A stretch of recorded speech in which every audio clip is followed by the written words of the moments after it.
All right, let's eat, boys. Good morning. Ben and Woods, 97.3, The Fan. Time to get after it on a Thursday. I would say time to get our heads right, but I don't see a lot of right heads out there on my social media feed. Don't see a lot in my DMs. Don't see a lot in my text messages from people that I know and love. People are losing their minds, and it's the San Diego Padres' fault. Well, actually, it should be. It's my fault, and it's Ben's fault. It's Sammy Lev's fault. When our fan base reaches the point of blaming Sammy Lev for literally anything, you know it's over.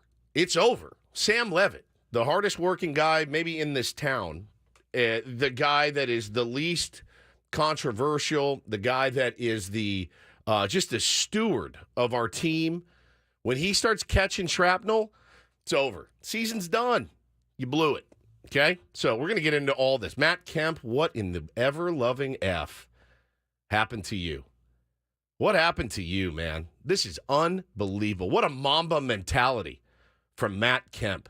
Talk about him.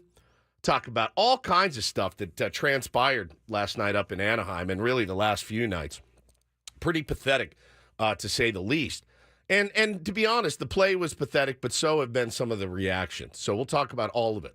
I'm Woodsy. That's Paul Reindl. He's the EP, the executive producer. Good morning, Paulie. Good morning. Ben Higgins, your friendly neighborhood sports anchor, joins us as well. Benny catching massive amounts of heat last night. Unwarranted heat, in my opinion. Tough day yesterday. It was a rough one. Oh, no, I don't mean the Padres. I meant I went to the dentist and learned I have a touch of gingivitis.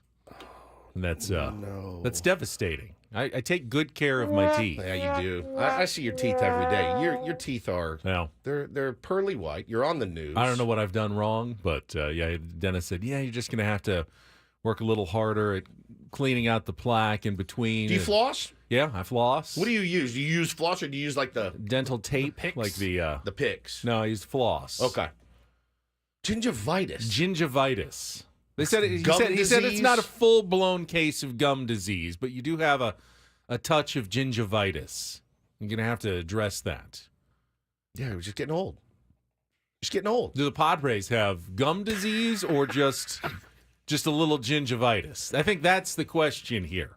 Is this a full-blown case? Are we looking at dentures? We're going to have to replace the teeth completely. I don't think I want to see a case Or do they just need to floss a little bit better, and once they do, things will be just fine in the future? Yeah, I don't know. I don't know what's wrong with this team, but I know it's the media's fault. That's one thing. And I hate coming in and feeling on the defensive, but when you see stuff that comes out like yesterday, some of the DMs I got, some of the weird takes, I understand, man. When things go poorly, we all want to look for a reason and a scapegoat. But I'm not going to apologize for the Ben and Woods program. We just do our show. We've always done it this way. We're going to continue to do it this way. And I don't think it has one iota of effect on Jurickson Profar. I don't think Jurickson Profar is playing well because we were nice to him. And I don't think somebody's playing poorly because we're not hard enough on him. I just don't. And I will always believe that because, again, I sat in here yesterday and talked about being accountable and being accountable for your own actions. And then you saw the clip. Let's just get right into the Matt Kemp because I couldn't believe this. I mean, what a way to kick off the show. Matt Kemp was on a podcast. Hang on one second. Okay. Give me a second. Paulie's going to find it. Matt Kemp was on a podcast I'd never heard of yesterday, but they were talking baseball and his career. And he had something to say that just blew me away. Now, you covered Matt Kemp when I did not. I was next door playing Walk the Moon and Capital Cities, and I watched every Padres game. When they acquired Matt Kemp, my initial thought that day was, isn't he ravaged by injury? Isn't he really high-priced and not healthy? What a weird move for A.J. Preller to make. That was my initial thought before I covered this team. It did not go well for Matt Kemp here in San Diego. I realize he did bring a cycle. Big effing deal about a cycle. What happened with Matt Kemp? My sense is that Matt Kemp, when the Padres acquired him, as AJ has done a number of times, trying to change the narrative of who are the San Diego Padres. Make a splash, bring in a player with some experience and credibility. When Matt Kemp arrived, though, he got to a place that was not that was still trapped in the cycle of, all right, this is a losing organization, a losing team, and a losing franchise. And he never adapted. He was still a Dodger. He was a Dodger playing in Padres uniforms when he came down here. A wolf in sheep's clothing. He never embraced the fact that he's on a different organization now. He's going to have to take a different role. He just brought his Dodgerness down to San Diego and put on a Padres jersey. Yeah, didn't want to be here really, right? Didn't play well when he was here. So let's hear what he had to say yesterday. I got traded to Atlanta from San Diego. Man, I was like super happy because I wanted to get out of San Diego because it was weird. It was just weird vibes. I just don't think San Diego is one of them places that like. San Diego's a beautiful place, but just like for me at that time, a baseball player, there, like I was used to like being in LA and people holding you accountable, especially the media. Yeah. Like the media be like, hey, why you suck right now? Where you be like, all right, man, I gotta get these motherfuckers off my back. Oh. Like in San Diego, the first month and a half, I was terrible. I'm at my locker like this. Nobody bothering me, asking me questions. I was like, I need to go somewhere where it like matters. So getting to Atlanta though. So I would suck. No one would be at my locker to ask me why I sucked.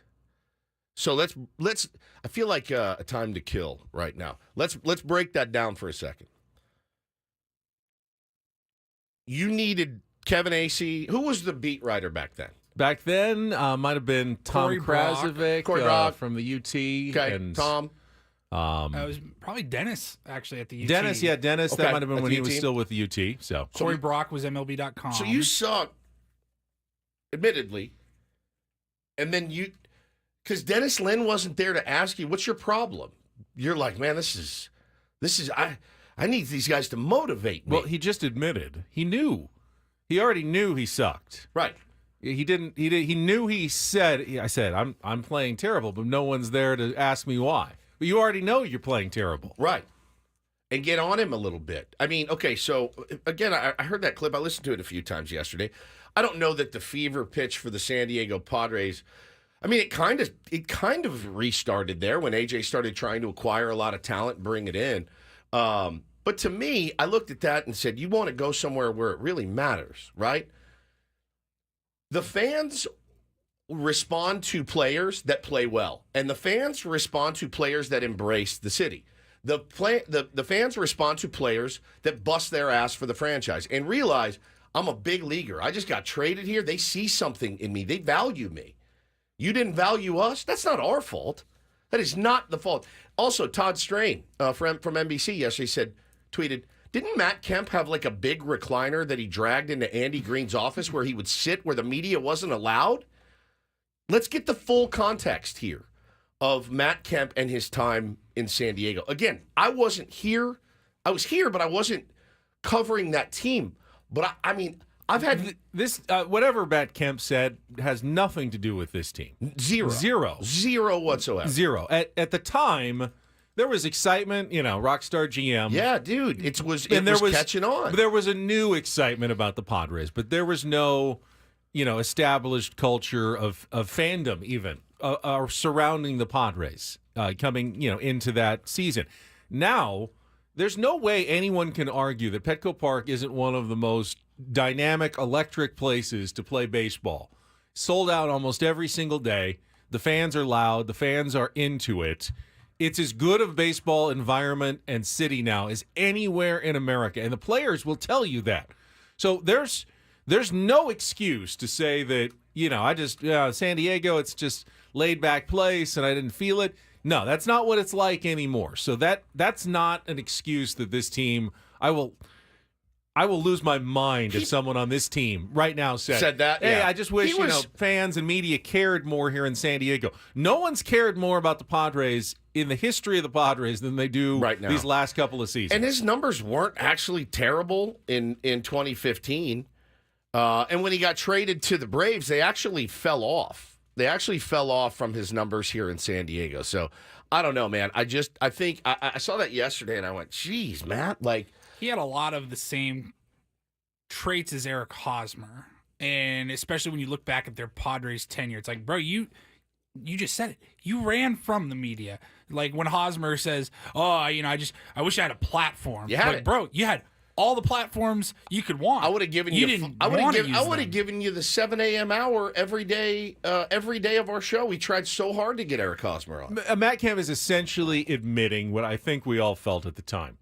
He viewed going from the Dodgers to the Padres as a demotion to the minor leagues. He was getting paid like a big leaguer, but he felt like he was going from a big league team to a minor league team in San Diego. And he treated it that way. He treated it that way. Not that he didn't, have some good games and produce, but he treated just the atmosphere. He just felt like, I'm now in a minor league city. I was in a big league city in Los Angeles. Now I'm in a minor league city in San Diego. That's a minor league state of mind, I think. And I don't know Matt Kemp personally. I think he was a good player when he was with the Dodgers, and I think he had a good season when he was here. And I know I sure was excited to get him here. I was. But his body had broken down, and his career declined after that. I don't think it's the fault of the Padres media. I don't think it's the fault of the Atlanta media. I don't think it's the fault of the Reds media who he went to. I don't think it's the fault of the Colorado media who he went to. I really don't. And, here's the funny thing. I hate the media. I hate sports media. I think it's ridiculous and toxic and performative. But I have to defend it when stupid stuff like this and when Cameron Maybin comes out and says, no, you've got to call people names and scream at the players for them to do better. Problem with this city has been this. For the last 6 years, it was Andy Green's fault. Then it was Jace Tingler's fault. Then it was Bob Melvin's fault. And now it's Mike Schilt's fault. No one's blaming the players. It's the players' fault. There is 26 guys responsible for this record right now. And damn near 26 guys alone. They all wear jerseys with their number on their back and their name. That's it. It's the only fault. The only fault should fall on the players. Could Mike Schilt have pushed a different button here or two? Of course. Of course. Every manager could. Rob Thompson in Philly probably could have won a few more games. He hasn't lost a bunch, but he hasn't pushed every right button. It's on the players and the players alone. All of them. Every single one. It's bonehead base running, lazy errors, terrible decisions, uncompetitive at bats, uncompetitive pitches. It's on them. It's not Mike Schilt's fault that Yuki Matsui can't throw a ball in the zone. It's not Ben Fritz's fault. It's not Ruben Niebla's fault. It's Yuki Matsui's fault. It's Luis Arraez's fault for running into that out last night. That's whose fault it is, and that's whose fault it always will be. Okay, you've just held two players accountable right there. Luis Arraez and Yuki Matsui. I mean, it changed the Arraez's play last night, and I love him, but it took us right out of the game. Right out of the game. It's not my fault Manny's leading the Major League Baseball in double play. It's Manny's fault. It's not anyone's fault but the players. So when you blame me or Ben or Sammy Levitt or the Padres front office, no, it's on the players. It's on them. It always has been on them. It always will be on them. That's it. I mean, I don't know how to be any clearer about that. And when you start pointing fingers at other people, it's exactly what the players want.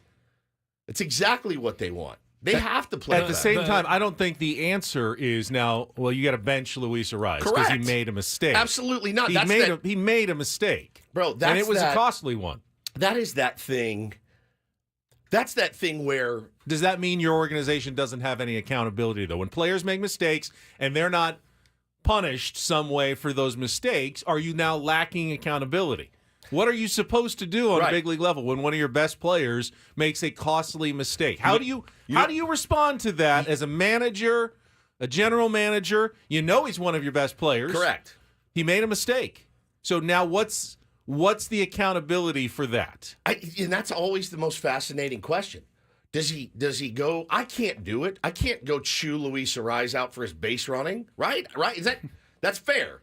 I think you can ask him, what happened there? What were you doing? And we're going to talk to Schilt tomorrow. And I'm going to ask Mike Schilt straight up. You keep saying that you trust their instincts on the base paths. Why? I see them run into a lot of outs. I see them, with plays right in front of them, run into outs. I've seen some questionable sends, but listen, man, those can go 50-50. I get it. You never know where the ball's going to go. Is it going to carry them off the catcher's knee? You take chances there. I'm fine being aggressive. I'm not fine being reckless. And I've seen more reckless behavior instead of aggressive. Now, what do you do, Mike, with a big leaguer? Do you bring out Luis Ariz today to the field and go, okay, Hey, I want you there at 2 o'clock. I want you get a good secondary here, Luis. You got to make sure, right? Are you teaching them? Because I don't think you do. I think you.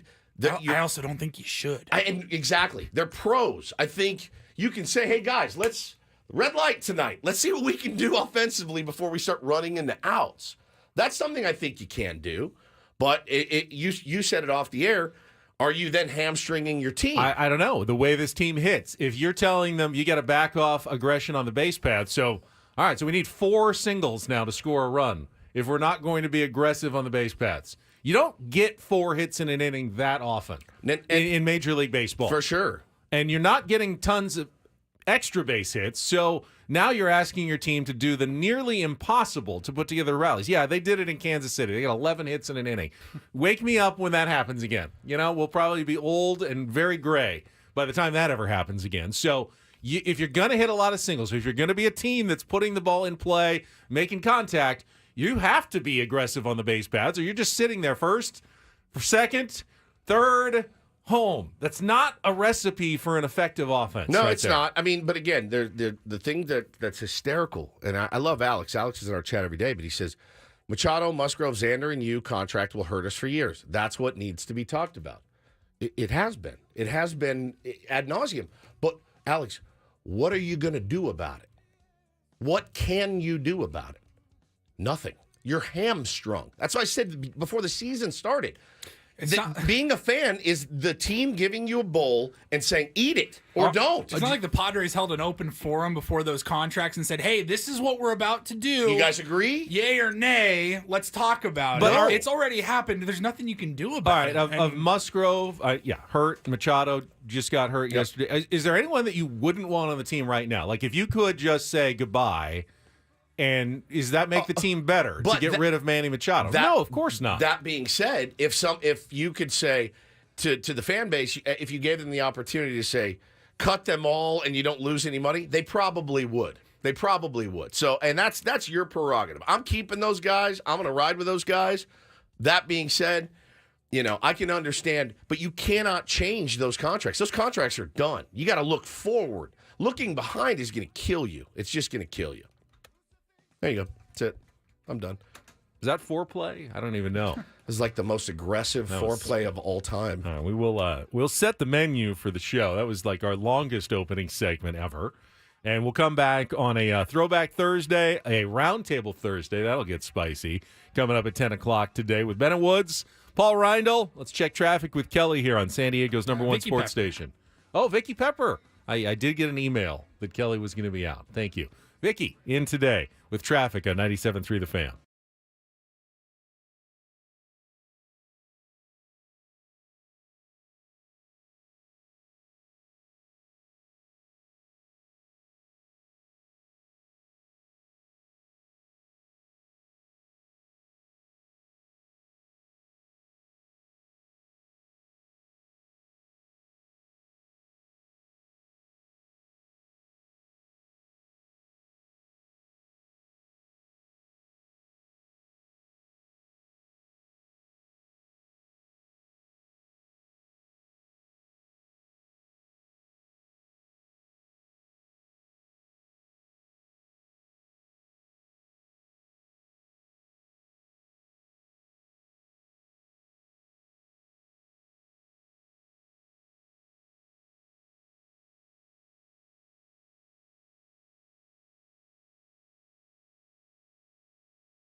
Oh, I almost brought a bottle of Basil Hayden in today, which is a delicious whiskey. I've seen that. I don't think I've ever tried it before. It's really good. And I was just going to pour us all a glass. We could sit back and clink our glasses together. And then I thought, it's 6 o'clock in the morning. And Hey, that losing streak turns to 5. Maybe tomorrow morning we deal. break it out. All right, deal. Is it basil or basil? I think I thought it was basil. I don't know. Basil. I know, like in Hello, basil. England, Yeah, we when all saw Austin Powers. Spelled basil. God, we watched It's that the pronounced other day. basil. Hello, Basil. London, England. Yeah, no. I was like, man, I need to have like a shot of something to get going today. But yeah, if they lose tonight, holy smokes, that will be 5 straight. And Which will be the second time they've lost 5 in a row this year. They have this is their second 4-game losing streak as well. Last time it was surrounding that sweep by the Philadelphia Phillies. A little more understandable than getting swept by the Rockies or the Angels, certainly. But after that 5-game losing streak, they ran off 4 wins in a row and began that current stretch where they had won, 8 out of their last 12 series, had been 8 of 11 before they went to Anaheim. Can they snap and turn on a dime again when they come home tonight against the Arizona Diamondbacks? Kind of have to. They've already shown that they can do it and did it once. Will they be able to do it again and just turn around after a stretch of very poor play and go on a nice, 2-3 week run of good play again? boring again. I mean, just as mid and boring as a baseball game could be last night. And again, I'm going to die on the hill today that's a different ball game entirely if that first inning doesn't happen. It just sucked all the air out of the team, and then you start to get those feelings of 2023 where it's like, all right, that's it. We're done. I mean, and I saw that so much in 2023, so much. And this year I hadn't really seen the give up Padres until recently. Recently, the give up Padres have been like the little groundhog that pokes his head out of the ground. They're like, hey, we're still here too, San Diego and all that. And I know have you seen it before this 4-game losing streak? Because they had won 5 of 6 going into these last 4 games. No, that's what I'm saying. Like early in the season, I saw, we're not going to give up, we're not going to quit. And listen, again, they had chances last night to the win game that game. The one loss was that one in Miami. Correct. That was an ugly loss. Stunk. The last 5 losses have all been really brutal. They have been terrible. There was the 9-1 loss to the Marlins. Awful. Which you threw out a little bit because it came surrounded by 5 wins. And now the last 4 in a row, starting with Sunday. I mean, going into the 9th inning on Sunday in Kansas City, you could argue that Padres were at their high point of the season. They had, looking for a sweep of Kansas City, looking to go a season-high 4 games above 500, had a lead of 3-1 going into that inning. Things were never better for the San Diego Padres than they were 3.5 days ago. Is that fair? Yeah, for sure. 3.5 days ago, Sunday afternoon in Kansas City.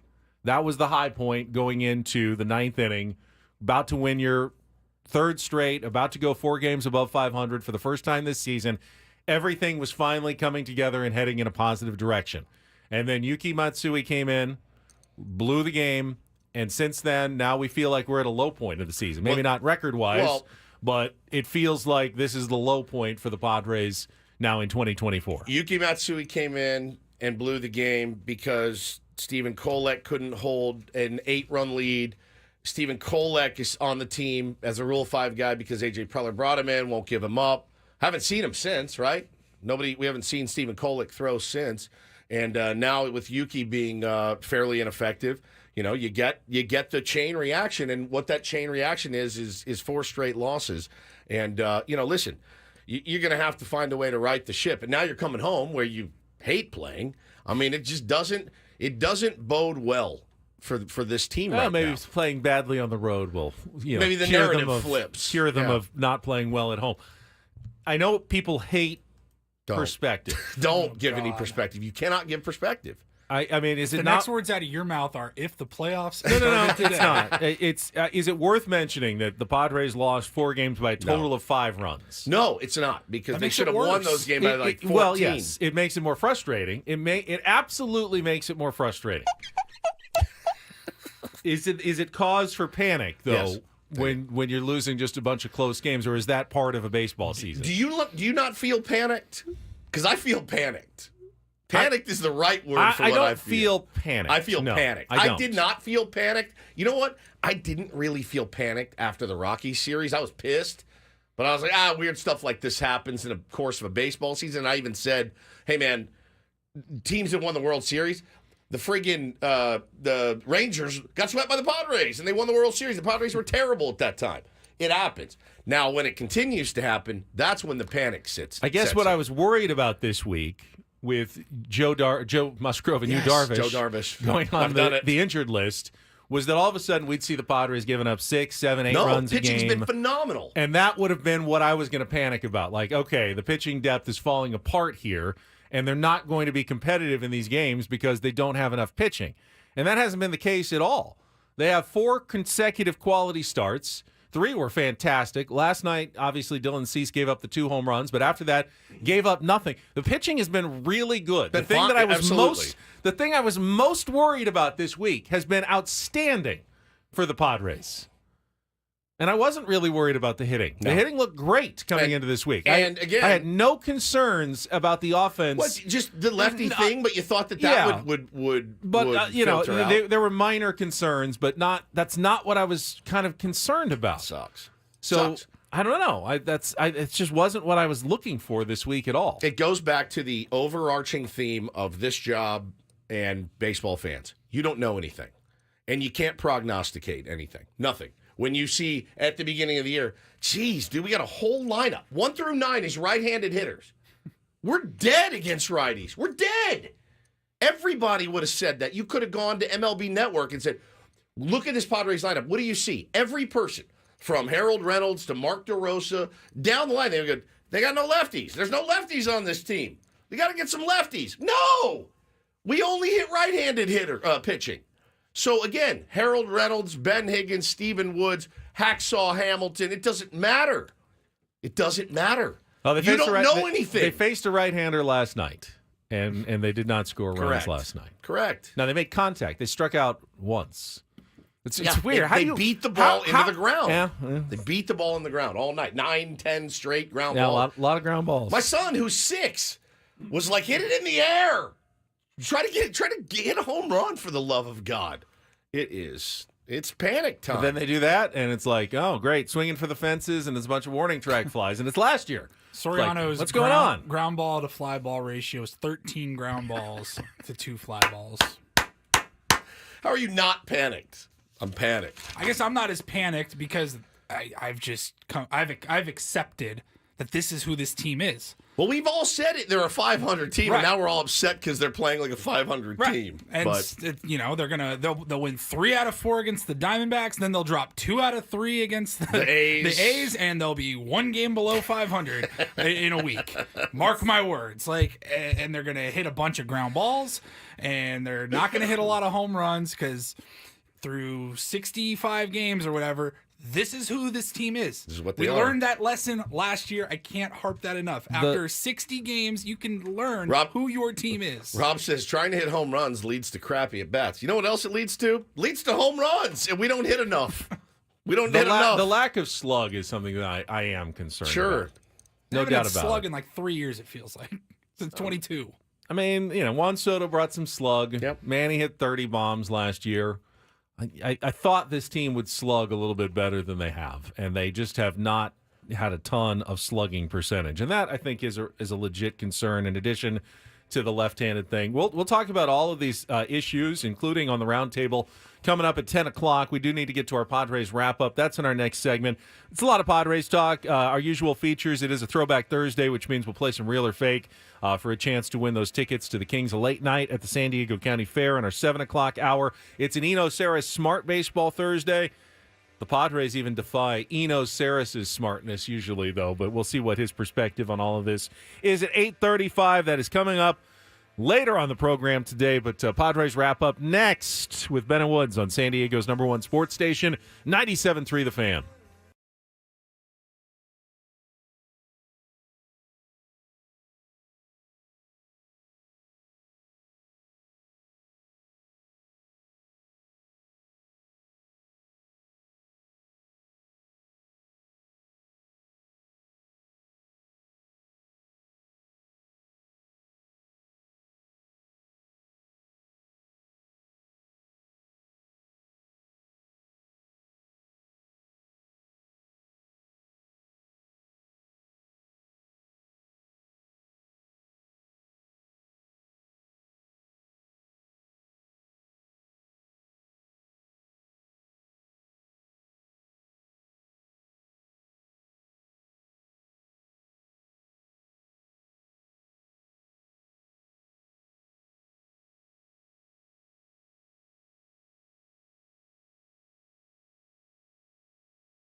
Yeah, I had the same idea as Jim Morrison. He said, I woke up this morning, got myself a beer. That was my exact same. You were thinking. I was thinking the same Basil thing. Hayden's whiskey, Yeah. but along those same lines. Yeah, Roadhouse Blues. The Padres Blues have struck us all right here on June. What is it? I can't even read that. 6th? Yeah. 6. June 6th. Apathy. Watching this team the last. I didn't even get mad. It's funny because Friday and Saturday, I thought it was fired up. They looked dude. like the most exciting team in 100%, baseball. 100%. That's less than a week ago. Went in and just smacked. And again, you almost lost an 11-3 lead in the 9th inning, so I understand. But, bro, to go into Kansas City and win those two, I was like, yes, these guys are fitting their stride. They're going to go in. They're going to sweep this. They're going to dominate L.A., come back, and let's go ahead and knock the Arizona Diamondbacks out. Just boom, boom, boom. They're without Zach Gallen. Corbin Carroll's playing like Trent Grisham, basically at this point. Like, let's take it to these guys. We are about to go on a run. And once again, baseball steps up, heavy weighted boot, and kicks me right in the tank. Just, right in the middle. They didn't even get the boys. They got right between it, right in the tank. That's how I feel. Speaking of LA, the sportscaster in me cannot not mention, if you're just waking up, there was some big news this morning. It came out of the basketball world. What are you doing? The Lakers. What are you doing? Speaking of LA. What are you doing? Well, I just was stunned when I saw this. Like, people in basketball are legitimately stunned after it seemed like the Lakers were about to hire J.J. Redick. Now it looks like they're about to hire Dan Hurley from UConn as their new head coach. Aztecs fans rejoice. That's a good point. You don't have to face him potentially anymore in the NCAA tournament. If he goes to Los Angeles and takes over the Lakers, Woj is reporting a massive deal in the works for Dan Hurley to lure him from Connecticut to the Lakers. That's bananas, man. That's what everyone else in the country is talking about. We're talking about the Padres, though, and we'll get to our Padres wrap-up right after a check of traffic here on 97.3 The Fan. From the 97.3 The Fan Traffic Center, here's Vicki Pepper. This report brought to you by Valvoline Instant Drive-Thru Oil Change, your trusted instant drive-thru oil change. In Oceanside, 15 south of the 76, several large rocks and lanes. A bunch of cars have already hit them and have had to pull over. Stop by any of the 30 San Diego Valvoline Instant Oil Change centers. You don't have to get out of your car, and it usually only takes 15 minutes or less. Plus, get a free courtesy check of your tires and battery. Visit SoCalOilChange.com for directions and discounts. SoCalOilChange.com. I'm Pepper with Ben and Woods on San Diego's #1 sports station, 97.3 The Fan. It's a shame if they lose. Oh, a shame indeed. It's a complete crap. Oh, I did not like that. Here are the lowlights from yesterday's game. Are you kidding me? Boo. It's the Padres Wrap-Up, presented by Hamul Casino. With thrilling slots and tables and all the best rewards, Hamul Casino has all the fun you're looking for. Hamul Casino, fun above all else. We'll give it 16 minutes of sulk, and then we'll, get back on the bump and figure it out. It's not your fault.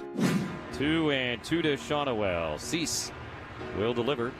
And the pitch is swung on, sent in the air, high and deep to right center. Maryland Tatis are both back at the wall, looking up, gonna go. Home run for Nolan Shawnuel. His 6th of the year, a leadoff shot. And the Angels take a 1-0 lead. O'Hoppe small lead at first. The 1-1 pitch hit in the air to deep left field. Profar's backing up. Still going back. At the wall. Jumps up. Gonna go. Second homer of the night for the Angels. This one a 2-run shot for Neto. They lead it 3-0 here in the second. 3-2. Swing and a miss. Blew a fastball right past him. 98 miles an hour. 4th strikeout of the night. And a second straight 1-2-3 inning for Dylan Cease. Here's a hard hit grounder the other way. That's a fair ball up the third baseline. Campusano rounding second, going to try. Ward will come up throwing, not in time. And into second goes Arise as the ball goes over toward the Padre dugout. Campusano will score. Arise goes to third. And just like that, the Padres are on the board. Here's the pitch. Fernando swings, loops it into shallow right. Adele charging, tried to make the underhand catch and couldn't. Left it on the grass. Arise will score. It's a 1-run game in the 6th. 3-2 Angels in the 9th. Hassan Kim to face Matt Moore. He'll walk against him last night. First pitch swinging and a pop-up. Left side of the infield. Neto will call off Rengifo. On the dirt, about midway between second and third, he makes the catch. A 1-2-3 ninth for Matt Moore, his first save in 2 years. And the Angels have swept the Padres with a 3-2 win here tonight. It's an outlier for sure. Clearly we've got the team to beat anybody. But we didn't show up and play well against this club, and to their credit, outside of one play, they executed the whole series, and they played good baseball, and they got good pitching, and Soriano was, a good sinker going and kept balls in the ground, and we got opportunities, got in their bullpen, we just couldn't get over the hump.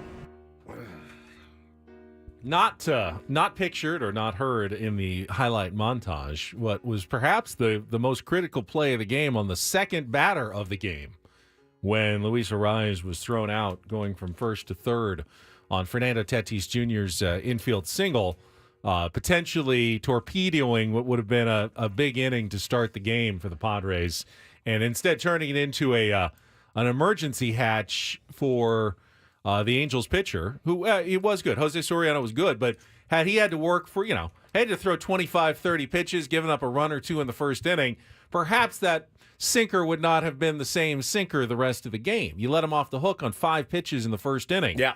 And I think that helped him out going forward, allowing him to go through 6 innings, give up just the one earned run, 2 runs in the game. That was a critical play in the game when Arraez got thrown out in the first inning. I mean, again, it's one of those games where the opposing team tries to hand it. I mean, our only runs really came because of the Angels' mistakes, and that's what you had said we were kind of waiting for.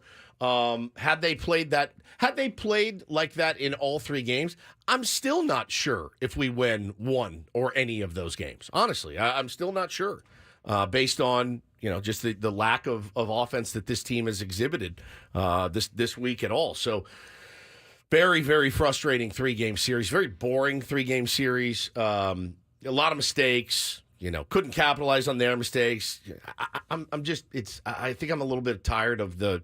They played well too, and it's again, they're one of the worst teams in baseball at home. They had not won consecutive games at home. You just gave them 3, and now you're in a much bigger hole than you should have been. And that's the really unfortunate part for the Padres and Mike Schilt. And he is Mr. Positive. I don't think he's going to change. His job is to keep that clubhouse intact. After that clubhouse, every year it goes off a cliff. Whether it's Jace Tingler, whether it's Andy Green, whether it's Mike Schilt, whether it's Bob Melvin. Clubhouse goes off a cliff every year. His job is to keep it from not doing that. So if he's at least publicly going to defend his players and give all the credit to the other team, I hate hearing it, but that's clearly his MO, right? I mean, we heard Bob Melvin start to grumble last year about his own team. That didn't go well for him. Didn't do a damn thing, I don't know that I can get mad at Mike Schilt for just being positive and optimistic about his team, but that's not what you're hearing inside the clubhouse. So this is great. Good segue. Mace in your face says the difference between what Schilt is saying after games and what players are saying after games is crazy. You should ask him about that tomorrow. We asked him about it last. I think if it wasn't last week, it was 2 weeks ago, and I think it was Crony as well, and I think it was the roller coaster comment. I said, yeah, but Crony said it's a roller coaster, or Manny said it's a roller coaster. He said, oh, I didn't. That means that you're not. I don't want to say you're not on the same page, because the same page is trying to win ball games. But they're all saying something different every single night. The players are. Manny said yesterday, actually before the game, he said these games are probably going to come and haunt us. Yep. That's just a rational, realistic take. Jake Cronenworth said that we play good against good teams. We play bad against teams with bad records. It can't happen. We've done it in the past. Same thing. We need to find a way to switch that. These are series we need to win. That's not what you're hearing from the manager. No. But, maybe more of a dose of reality from the players, acknowledging that there's something they're not doing right. Jurickson Profar said, is there a mental issue when it comes to playing teams with losing records? He said, I think so, yes. We do a lot of things to lose. Just utterly inexplicable. I don't understand. I don't understand. Of course, if you saw Manny Machado go taken out of the game in the 4th inning after pulling up on a fielder's choice grounder at first base, hustling to make sure he wasn't doubled up. But you could see him grab his right leg. He was diagnosed with a mild hip flexor strain, and Mike Shildt says he is day-to-day. Manny says chance he could even play today. My guess is that, they'll be cautious like they were with Arise. Arise missed a game and then was back in the lineup as a DH. We'll see if they take a similar tack with Manny Machado. He even lobbied to stay in the game, he said, but Mike Shildt tried to play it smart and made him come out of the game there in the fourth inning. Well, this has been this is the way that it's worked the last 6 years that we've covered the team. So there's some underperforming right now. So now the media is going to be we're on the spit right now, roasting up in the backyard. In about 3 weeks, it's going to be all on Shildt.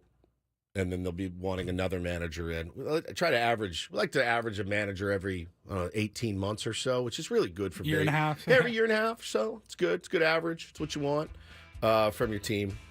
AJ's going to be under the gun soon. How about this? It's the hitting coach's fault. Hitting coach. Hitting coach. I've already seen him. I mean, they're ready to run him out of town. So, listen, it's the same cycle. Nothing changes. Or Mike Shildt will be right, and they'll start playing some good baseball again. Or not. We'll get optimistic.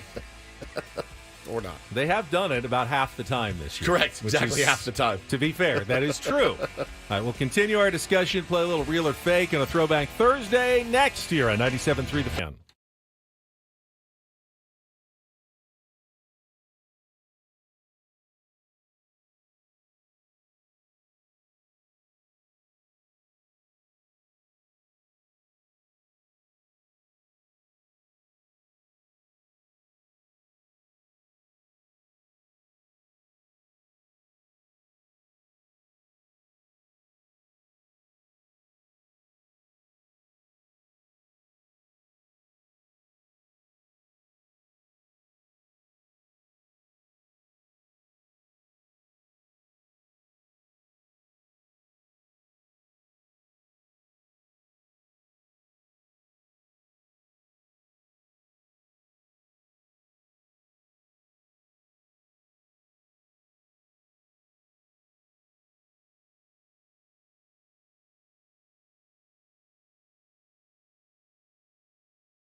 I honestly think the biggest issue with the Padres right now, though, The media, it's I not. told you. It's not the No, media. it's the media.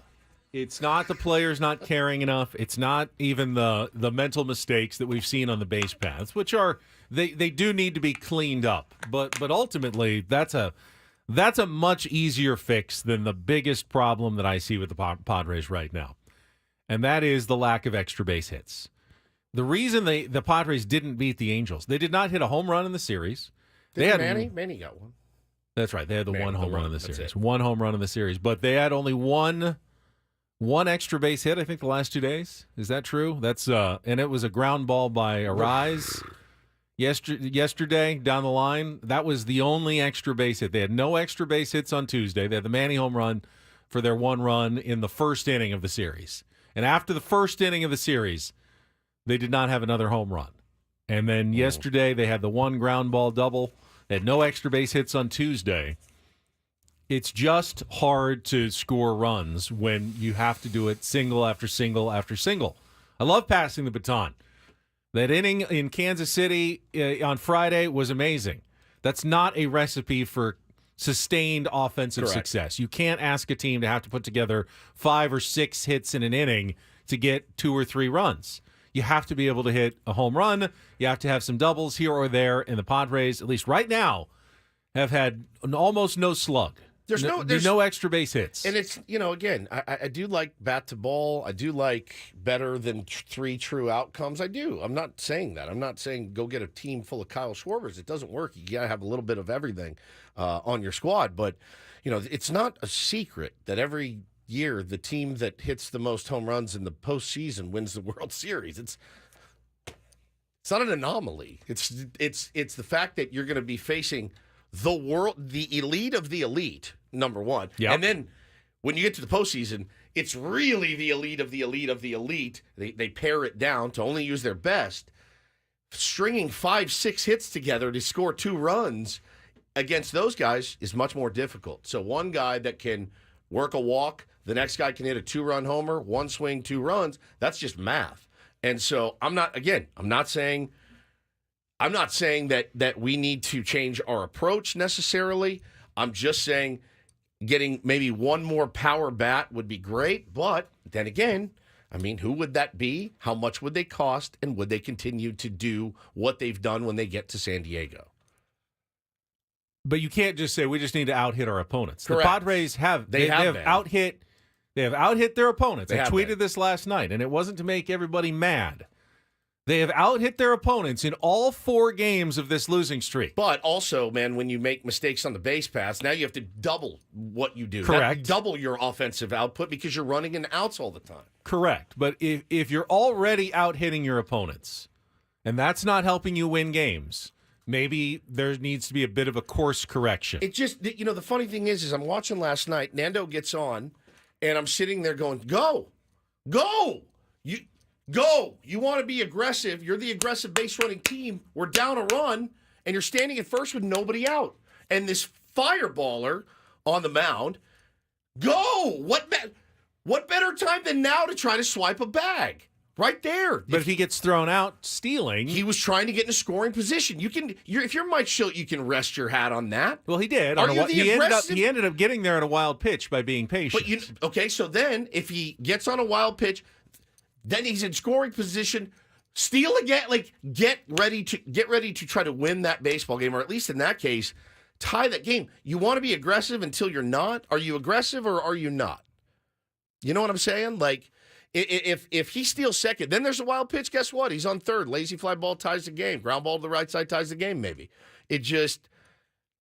that's the thing is what better time than now to swipe a bag, and you don't. But taking extra bases, weird extra bases, overrunning bags, just stupid stuff. If they're going to be a stuff. singles hitting team, though, they're going to have to be aggressive on the base paths. Correct. They can't.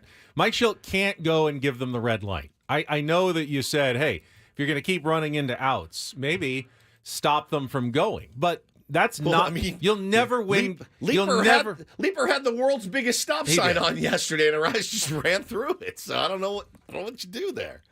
You can't have a tether on them, shock them. get their ass back to the base. Shot caller. A shot caller? Just, like. Pitch com for base running. Pitch just com right for in their base ear. Go. Don't go. Don't you go. Dumb, Stop. You dummy. Stop. Don't.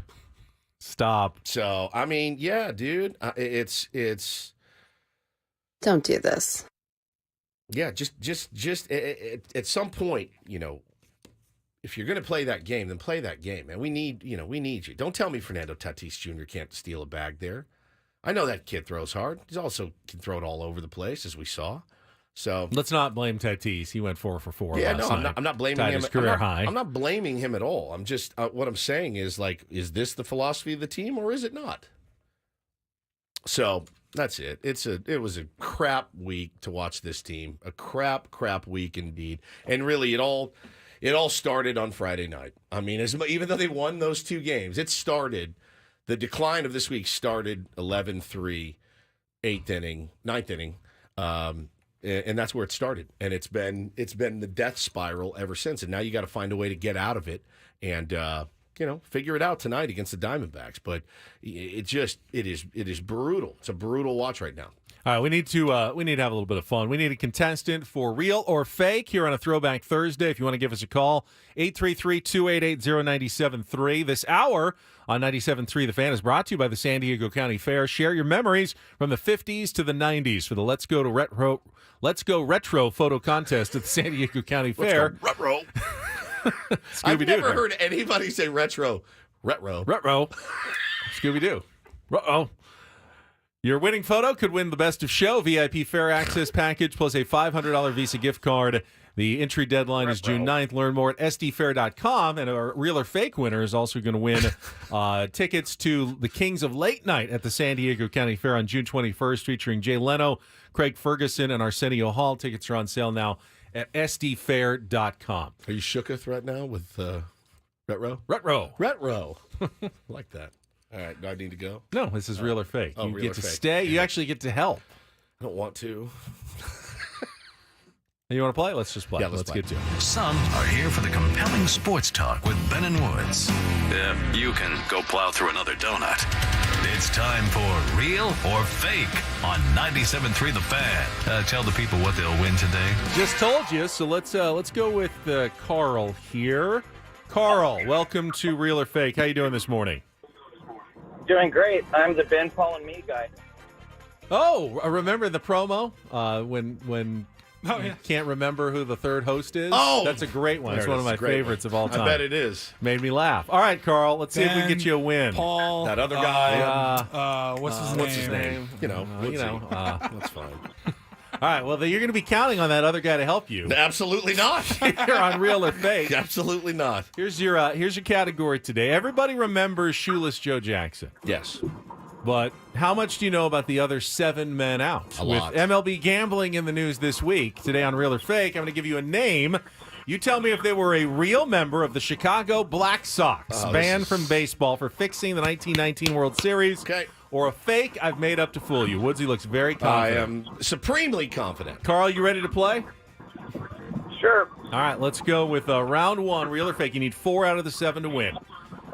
Oscar Happy Felsch, real or fake, Carl? I'm thinking fake. Nope, it's real, Oh, dog. that's all right. That's just one, though. All right, that's 0 for 1. Let's go to round number 2. Woodsy does seem like he knows his stuff here. Claude Lefty Williams, real or fake? Well, I'll use my lifeline, Woodsy. Real. He says real. Carl, you agree? We'll go real. He says real, and Woodsy is correct. That's one right. Let's go to round number 3. Looking for members of the Chicago Black Sox. Charles Swede Risberg, real or fake? What was the last name? Risberg. What do you think, Woodsy? Real. Okay, we'll go real. He's making it too easy on I feel him. like a category like this, we need to give two like correct. 3 All right. lifelines. You're going to have to get one. Round number 4. Heinrich Duke O'Rourke, real or fake? I'll go fake. That Very is good, fake. sir. All right, that's Very 3. good. All you need, 1 more, and you're a winner. Let's go with Earl Whitey Wallace, real or fake? I'll go real. That one is fake. That's all right. We still have 2 more rounds. Let's go to George Buck Weaver. Real or fake? Well, I'm leaning real, but what are you saying, Woodsy? It's 100% real. Well, I'm leaning real, so we'll go real. It is real, and it's a win. Congratulations, Carl. Stay on the line. Paulie will get your information, remind you of all the names of the hosts of the show, and we'll set you up with those tickets to the Kings of Late Night at the San Diego County Fair. How do you know so much? I've seen 8 Men Out like 1,000 times. You remember all the names, though. I was so obsessed with them. Arnold Chick Gandil. Chick Gandil. Oh, he was great in the movie. First baseman. I watched that movie so much. I was so obsessed with it when I was in maybe like 8th grade. They had that game. There was some Nintendo game you could create a team. So I created the 1919 Black 18 1919 so many times. I don't know the year. The 1919. I created them. I sat and put in Chick Gandil, Buck Weaver, and you could make them really good or. I was obsessed with the Black Sox. I had no idea you were so well versed. Just obsessed on the rest of that team. But when I watched Field of Dreams over the weekend again for the 100th time, and boy, that's such a tough one to watch with your 6-year-old. I've seen 8 Men Out, but it was a long time ago. It's such a brilliant baseball movie. It's brilliant. All I know is the guys from Field of Dreams. Yeah, he winked at me. I don't know. What's the name of all those other guys that are out there? Don't wink, kid. No, Bo's asking me so wait. What? Who's all right? Moonlight Graham. That's him. Yes. He's old though. Yes. Is that him? They pick up the next day. Well, how did he get young? It's just the next day. Bo, it's a movie. You're gonna have to suspend reality. What does suspend reality mean? Use your imagination. Okay. Wait. Terry. He's a writer. Why did he disappear in the corn? Is he coming back?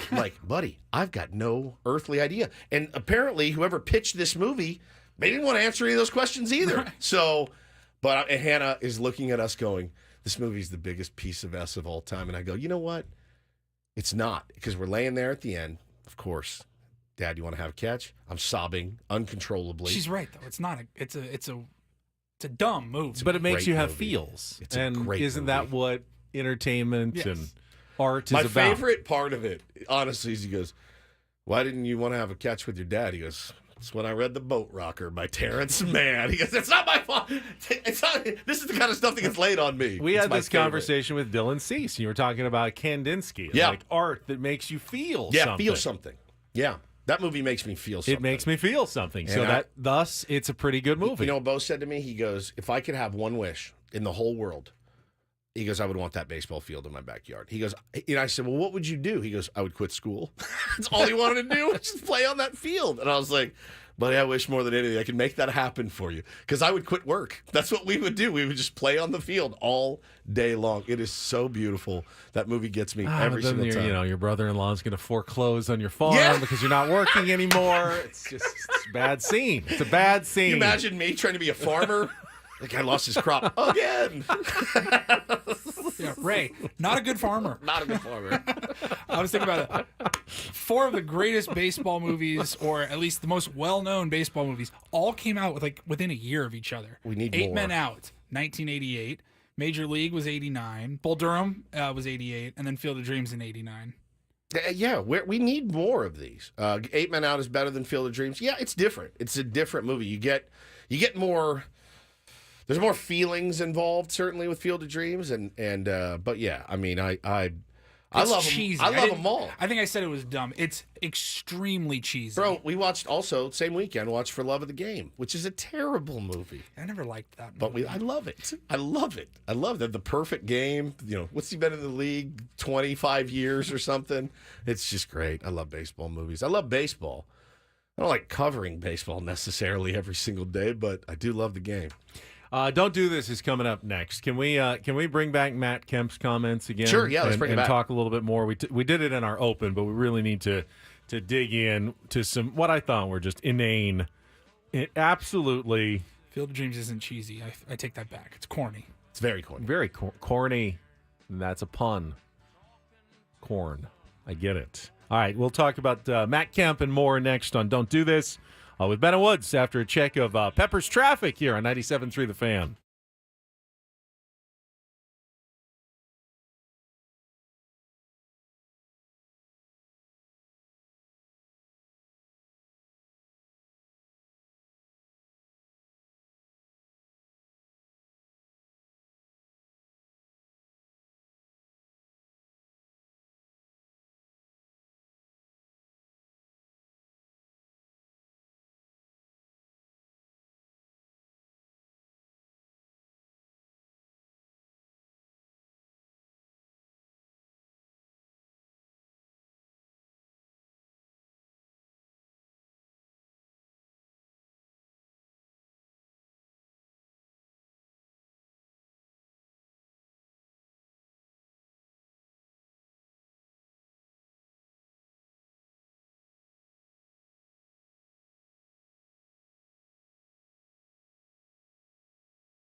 All right, don't do this. A couple of stories that make you shake your head from the world of sports. And I was truly shaking my head last night when I saw this podcast quote come into my timeline. And I don't even, what's the pivot? I don't even know what. I'd never heard of the pivot. Well, I had before. not heard of this podcast, but you've got Matt Kemp sitting there with what I thought was one of the most ridiculous, inane takes about his time with the San Diego Padres. Well, and kind of an embarrassing one if you're him, you know?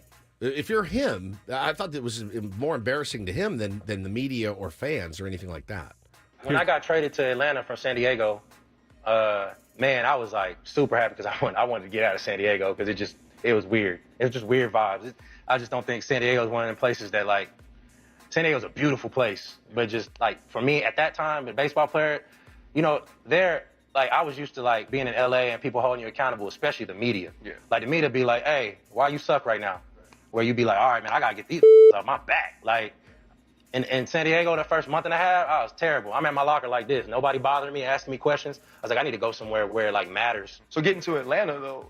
When I got traded to We need Bill Plaschke to move down to San Diego and hold these guys accountable. I guess, man. The motivation of needing the media to yell at you to be better. All right. I mean, I don't need that. I'm more of a self-motivated person. I like to win. Very much like to win. It's important to me.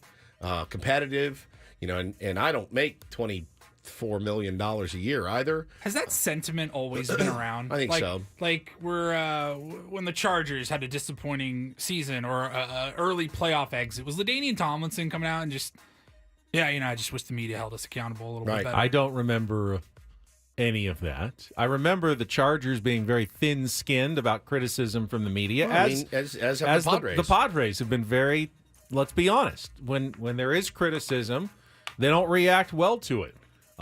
Take in point Eric Hosmer's tenure with the Padres. I was in that scrum when Jeff Sanders asked him that question. I was there, and I watched his face, and I go, well, that's not how you react. That's not what you do. And is it because we're not grinding on them so hard every single day that question seems a little bit out of pocket? Maybe. I don't know. But I mean, can people be motivated by trying to prove other people wrong? Absolutely. Is that a motivational factor? Yes.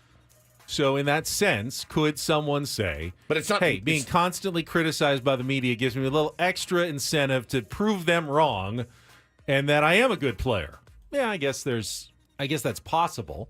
I would like to think that getting paid a ton of money and having a chance to, leave a legacy and win a championship is way more motivational than trying to prove what one writer or radio host or television host happened to say about you or a question you didn't like. But I guess to each his own. And I have to take Matt Kemp for his word that he's being honest when he says he felt like he didn't play well because he wasn't being held accountable enough by the local media when he was here. I still don't think it's necessarily our responsibility to hold players accountable. They have coaches, they have front office people whose job it is to hold players accountable. You have the guy in the mirror too, which is the most important guy to be accountable to. That's it. It's we're seeing a lot of, obviously he gambled because there's DraftKings sponsorships, billboards out in center field or whatever. No, he gambled because he gambled and he broke the rules. Matt Kemp, as Jay points out, also said he didn't give full effort here. Todd Strain from NBC tweeted last night, Matt Kemp had a recliner in Andy Green's office that you weren't allowed into. Don't tell me you're out there ready to face the media every day. Same with Eric Hosmer. Just sitting there looking around. Anybody? No. What is anybody want to talk to man. And look, I'll fully submit it's a weird part of sports media is having to go to your locker every day. I think it's weird. I would hate to do it walking out of this room every day, but that's the nature of the beast. Now, you give me $23 million, I'll answer questions every day. Every day. But I'm also a guy that wants to be accountable. And if I screw up and if I have a bad show, I'll tell you, first to say, I was terrible today. I've said it 1,000 times, probably more than I should.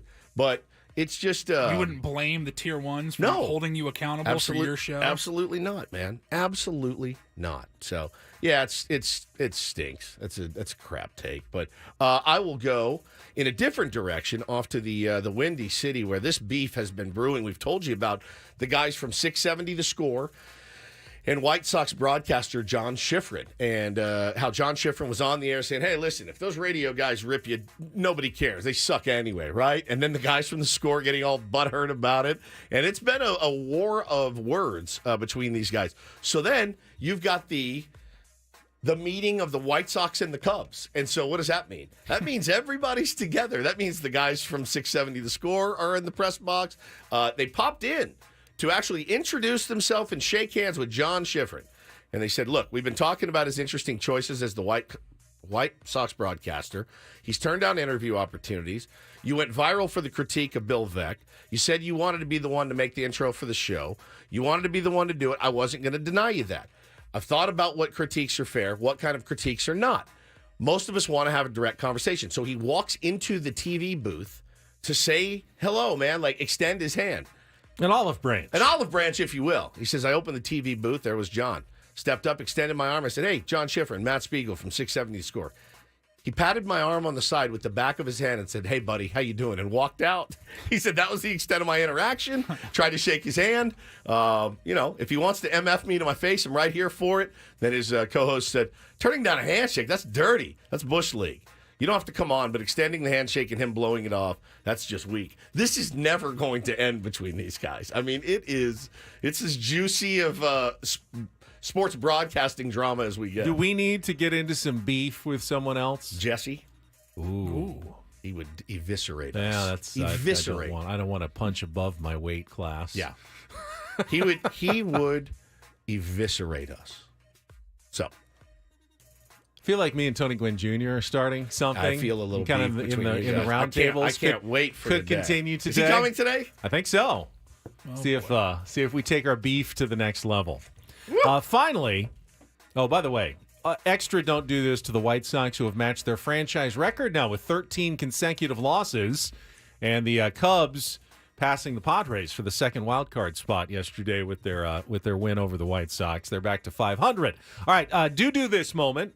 DD mega doo-doo. And I thought it was a do this moment for baseball, and you can feel good about it as a Padres fan because it didn't lead to anything good for the Dodgers. But the Paul Skeens, Shohei Ohtani, fight, round versus round. Ohtani faces Skeens, first time up. Skeens blows him away with 300-plus mile-an-hour fastballs. Awesome. Just the rookie sensation with the electric arm comes in. But then the next time, Shohei Ohtani gets him on a 102-mile-an-hour pitch and hits a home run. It truly was great theater for baseball last night. It was Tungsten O'Doyle, though. It was Shohei Ohtani steps up, hits a 2-run homer, and the Pirates or the Dodgers are now trailing 7-2 or whatever. Yeah, after losing 1-0 yesterday, Dodgers lose 10-6 to the Pirates. Pirates are going for the sweep today. Dodgers are 12-12 in their last 24. That's nuts. Is there a chance that they might want to make some changes with that team, even managerial? If they get swept today, are they hitting the panic button the way the Padres fans are hitting the panic button after getting swept by the I doubt it. Angels? I doubt it. I hope not. Man, I hope not. Getting swept by a sub-500 team that you think you should be beating? It's not a concern. It's a concern for the Padres, but not a concern for the Dodgers. Oh, I mean, look, they're not going to panic and fire Dave Roberts on June 6th or 7th. I don't see that happening. I don't either. I really don't.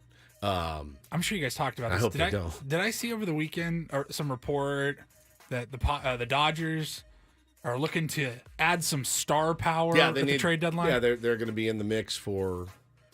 It's one of the funniest things I've ever read. To go with their gutty group of underdogs that they've put together, it's maybe incredible. Like Freddie just need Freeman, a star Shohei or two Ohtani, on that Mookie team. Betts, Tyler Glasnow. Yamamoto. I mean, on and on. I saw that. It was like a still shot of Friedman in a presser, and he's like this. And it was like, they need outfield, they need this, they need that. But listen, the crap part is they're going 500, 12-12, and we're out here going 500, which is terrible. You could have really made some ground in the division. And that would be egg I would love to wear on my face. If you could go, if they start playing really bad baseball, you start playing well, and you actually give them a run for their money for the division. Well, I mean, which I thought was out of the realm of possibility. If the Padres had just taken care of business, in these last 4 games, had scored 2 more runs in each game, done what we thought they were going to do, finished off the Royals, swept the Angels, they'd be 3 games out of first place right now. Instead, they're a fairly distant 7, and you don't really see any path right now to catching up. But you had a chance. The Dodgers gave you a couple of weeks here where you could have made up some ground, and you didn't. So now you're still just kind of trying to battle for a wild card spot instead of a division title at this moment. And that's Don't and Do this for a Thursday. That was Don't Do This with Ben and Woods on 97.3 The Fan. All right, let's open the phone lines, 833-288-0973. If you want to call in, comment on anything you've heard so far about the San Diego Padres, we certainly can. Paulie also had a good idea. He thinks that I should crack into my store of roundtable topics early and pick one question I'm sick to talk of you about coming up with such good content. He holds it for for the roundtable for an hour. We don't even get ratings on as a show, which makes no sense to me. Like, why don't you just spread the riches a little bit? All right, I've got a number of different questions that I was going to hold for the roundtable, but I will break one of those out for you. If it's a good topic and people want to hear what Annie and Tony and Chris and Craig think, then they can tune in. They'll get their chance later this morning. But you guys, which means I get to do it twice, will get your chance. Well, we can skip you in the this later this morning if you'd want. Fine by me. All right, we'll get to that coming up next with Ben and Woods on San Diego's #1 sports station, 97.3 The Fan.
JR tweets saying, can't wait to hear from Ben and Woods say that the Padres, though they got swept again by an SC team, is still not bad yet. Soft media, one word. JR, no one said that. They suck right now. They stink. It was a crap week. It was terrible. And it's the players' fault. Last week was a pretty good week. It was also the players' credit. Correct. Last week. I'm not taking, as a media member, I will not take any credit for good play. No, zero. But None. then I also shouldn't have to take any blame for bad play. That's exactly right. But I promise you, I will take zero credit for None. good play. None whatsoever. And I think you'd all recognize that if, in 2022, if Woods and I went around and said, Padres run to the National League Championship Series, it's really because we mediated really well that year. Yeah. That would be ridiculous. It's absurd. That would be absolutely asinine if we tried to take credit. We're not Stephen A. Smith for anything good that happened with the Padres. Nothing. Not a But damn conversely, thing. that also means you can't really blame us when bad things happen to the team as well. I just, Matthew says you were soft on them during every interview and phone call. I mean, yeah, I'd like to really deliver hard-hitting questions. We've had some knockdown dragouts with AJ Preller, I think, in the past. But again, when it pertains to AJ's a tough interview. I'll be the first to admit it. He's a tough interview. You're not going to get a lot out of him. But you got to ask the questions, certainly. And Mike Schilt, I think the tenor of tomorrow's interview can't be a positive one. They have not been playing well. And I think pushing back on Mike Schilt saying that the base running instincts have been good, I think that's an easy question on my behalf to say, how do you say that? Like, you guys run into outs that are right in front of you. What can you do to change that as the skipper of a big league ball club? So listen, man, if I'm not doing my job well, I try. I really do try, and I really do care about it. I want to do the best job that I can possibly do, but I'm always just going to be myself. And if I'm pissy, you'll know I'm pissy. If I'm not pissy, I'm not going to fake pissiness. So many guys do that, and so many guys do that in this town. And it just does it not come off as performative to everybody? Yeah, to me it does. If you can't recognize that there are some ups and downs in a baseball season, you're just a clown. You don't know what you're talking about. Correct. There's going to be ups and downs. There also are legitimate causes for concern, and I think we're trying to address some of them. Woods is talking about base running gaffes that continue to happen. I'm talking about a very concerning lack of production against left-handed pitching and a lack of extra base hits and home runs that could keep this team from going anywhere near where they want to go if they can't start doing more of it. I also know that they would love to hit more home runs. They would absolutely. No one's turning it down if they could actually run into a few balls and hit some home runs. They would win more games if they did so. So you have to moderate your anger with the realization that you also can't just go off the handle every single time a team loses a game. This has been a bad week. It's been a really bad week. It's been a really rough week. But you're also going to, again, when you're going to let the players off the hook. And that's kind of my whole basis is like, it's always on the players. Always. I always get mad at Yuki Matsui, or I always get mad at Enyel De Los Santos. I rarely get mad at Mike Schilt. Rarely. Like the manager, I rarely get upset with. Last night, I did not understand pinch hitting Jose Azocar. I didn't. I had no idea why in the lefty-righty matchup, whatever. I did not understand that. He's not a good hitter. And does that fall on AJ Preller and not Mike Schilt? He's trying to make a play there. I don't know, but I'm always going to. Normally, you would have saved Donovan Solano for that situation, but Manny got hurt. He had to go in for Manny, who had gotten hurt. I just think I'm always going to say it's on the players to execute. They're the ones that make the lion's share of the money. They need to execute. And if you need me to name them, I'll rip through the entire roster because really no one is doing everything right now. No one. And it goes from Jake Cronenworth. It goes from Camposano. It goes to Higashioka. It goes to Fernando Tatis, who did have a nice game last night. It goes to Jackson Merrill. It goes to Jurickson Profar, who's had a really nice season. No one's doing everything Robert right. Suarez right is now. probably the only player on He's the entire roster damn that near you infallible. can't say Yeah. anything bad about right now. He's pretty much the only infallible one. But again, without contributions from Cronenworth and Profar early, this team's not even where they are now, right? But those guys got to pick it up, man. It's on them. They're the ones that swing. They're the ones that decide to swing. They're the ones that decide to take extra bags. They're the ones that execute pitches or don't execute pitches. That's who I blame. I blame the players. And guess who else blames the players? They do. Unless you're a guy like Matt Kemp, and then you blame the media. Or a guy like Cameron Maben, who was terrible here. Terrible. And he's talking about how the fans aren't mean enough like they are in New York. Michael King came out a couple weeks ago. I don't even think we talked about this. He's like, oh, no, they're in my DMs in San Diego with terrible, terrible threats. That's not the right way to do it. If you think that's the right way to do it, you're not my kind of people. Somebody in the chat a few minutes ago was saying, like, oh, why are guys like Maben and Kemp saying these things about San Diego? Because they were terrible here. It's because they were terrible. And it was a different era. Soft. Yeah, and it was a different era here, too. But they're outliers, is my point. Like, they have a podcast, they have a video camera, a clip goes, viral on your timeline, and that's why it's being discussed. I don't think that's the overall sentiment from former players that once played for the Padres. Though. Yeah, and again, Viva Padres says, these millionaires have other problems if they're blaming the media and fans for their lack of performance. Bro, yeah, our energy on this show is not no change. current Padre has said, the media is the reason they're struggling. No. These are all former players that, have made this comment. So I'm not saying that any of the current Padres are saying, yeah, they're making it too easy on us. And again, I saw this last night, East County Chris. I remember on Scott and BR years ago, Matt Kemp's mom DM'd Scott for being mean to Matt Kemp. So, like, the media, it is what it is. It's such an easy fall guy for the lack of execution from our players. I don't want to wear their crap performance, nor should I have to. They should. Right? They're the ones that need to wear it. I've said it like a mantra this year. When people started booing, people started clutching their pearls, I'm like, boo. Hell yeah, boo. Let them have it, man. That's garbage play right there. And Michael King said, yeah, let us have it. Let us have it. We want. Man, he said, I get it. it. Boo, boo, boo. So I totally, again, I don't want to come off as defensive, but I also use some logic here. That's all I'm asking. Use a little bit of logic here. When it comes to the whole hold them accountable thing. They suck right now. What else do you want me to say? They're terrible right now. That was one of the worst stretches of baseball I've seen this year, certainly. But even in the last couple of years, this is a terrible stretch of baseball for the San Diego Padres. They did not look like they cared about winning those games or wanted to win those games. What else do you want me to say? And even the players have said, yeah, there's something wrong. Jerkson said we're finding ways to lose games. Yeah, we've heard this before. Jake said we're playing down to our opponents. But I'll tell you, I'm not benching Jake. I'm not benching Profar. I'm not benching any of these guys. They got to figure it out. But it's not going to be me that gets them going. It's not going to be Ben that gets them going. It's not going to be Hog Watch that gets them going. It's not going to be anybody that gets them going, except for themselves. They're the ones that got to execute, not me. I'm executing right now. So it's just pathetic. It's a pathetic excuse. Just like blaming a new manager every single year is a pathetic excuse. It's on the players.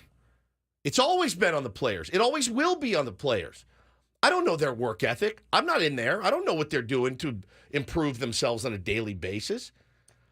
From what I understand, they work hard at their craft. From what I understand, they do care about winning. They're just not. Margie in the chat has the solution. I hope this is tongue-in-cheek. He says, we need a clean house, and it starts with Mud Grant. He's been in forever. You must be out of your mind. Players need to play. All right, I want to change the tone a bit. So we're going to check traffic. When we come back, I'm going to crack open a roundtable question, but I'm going to make it my seventh inning stretch question, just so we can get a little bit of lighthearted joviality into the proceedings this morning. Do that after Vicky's traffic here on 97.3 The Fan. From the 97.3 The Fan Traffic Center, here's Vicky Pepper.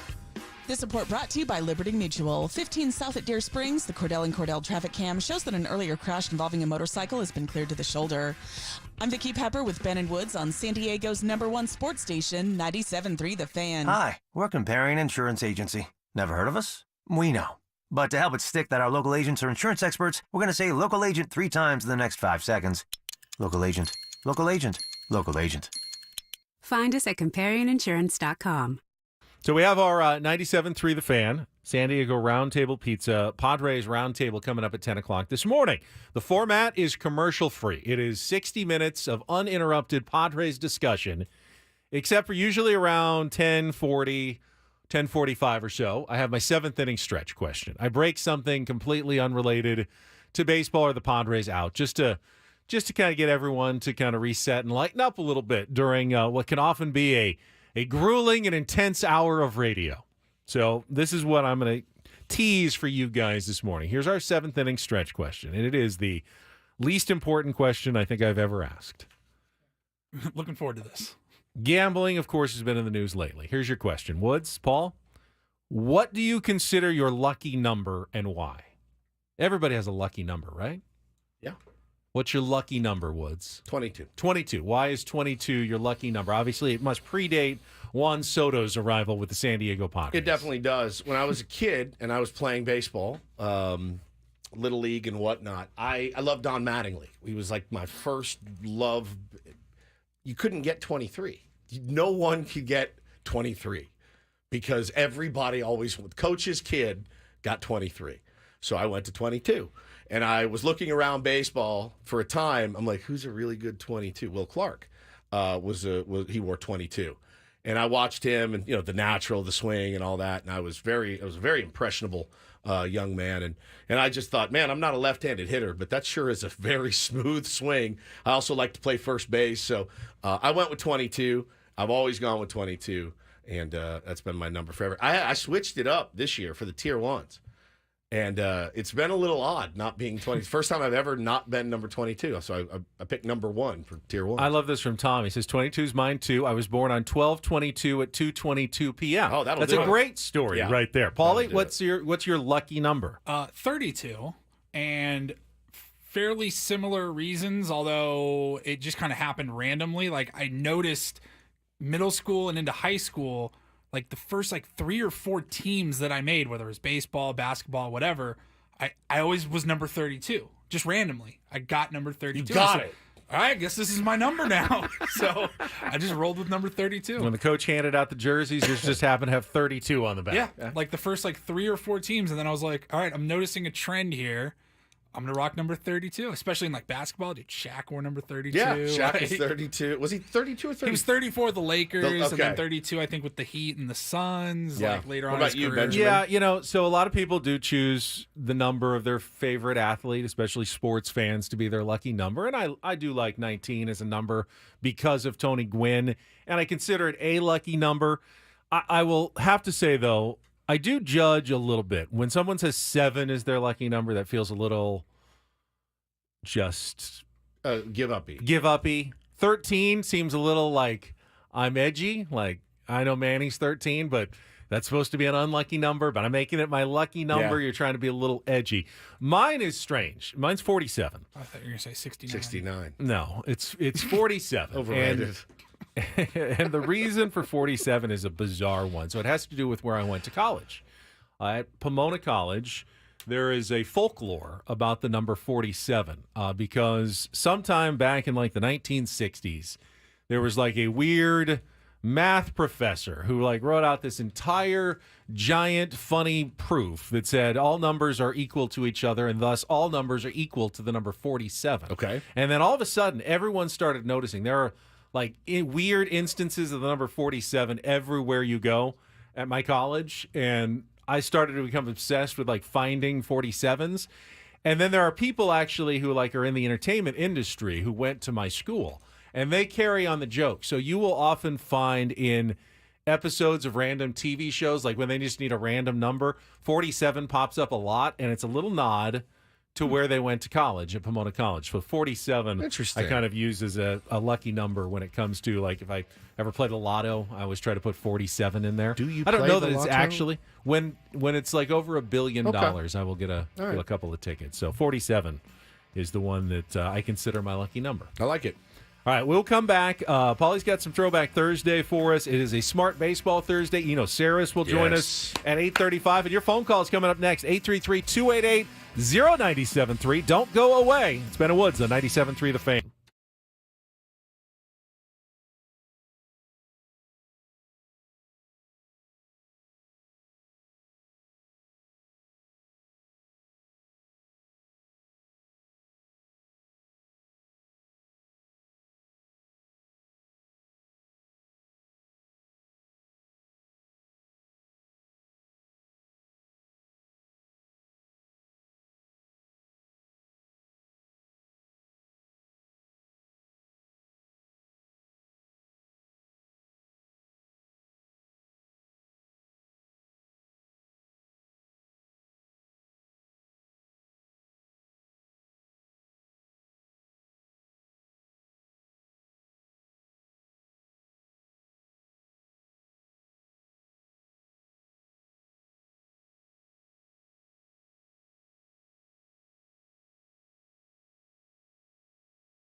All right, we're halfway home. Not really. On a Thursday, Ben and Woods, 97.3 The Fan, 2/5 of the way home. God.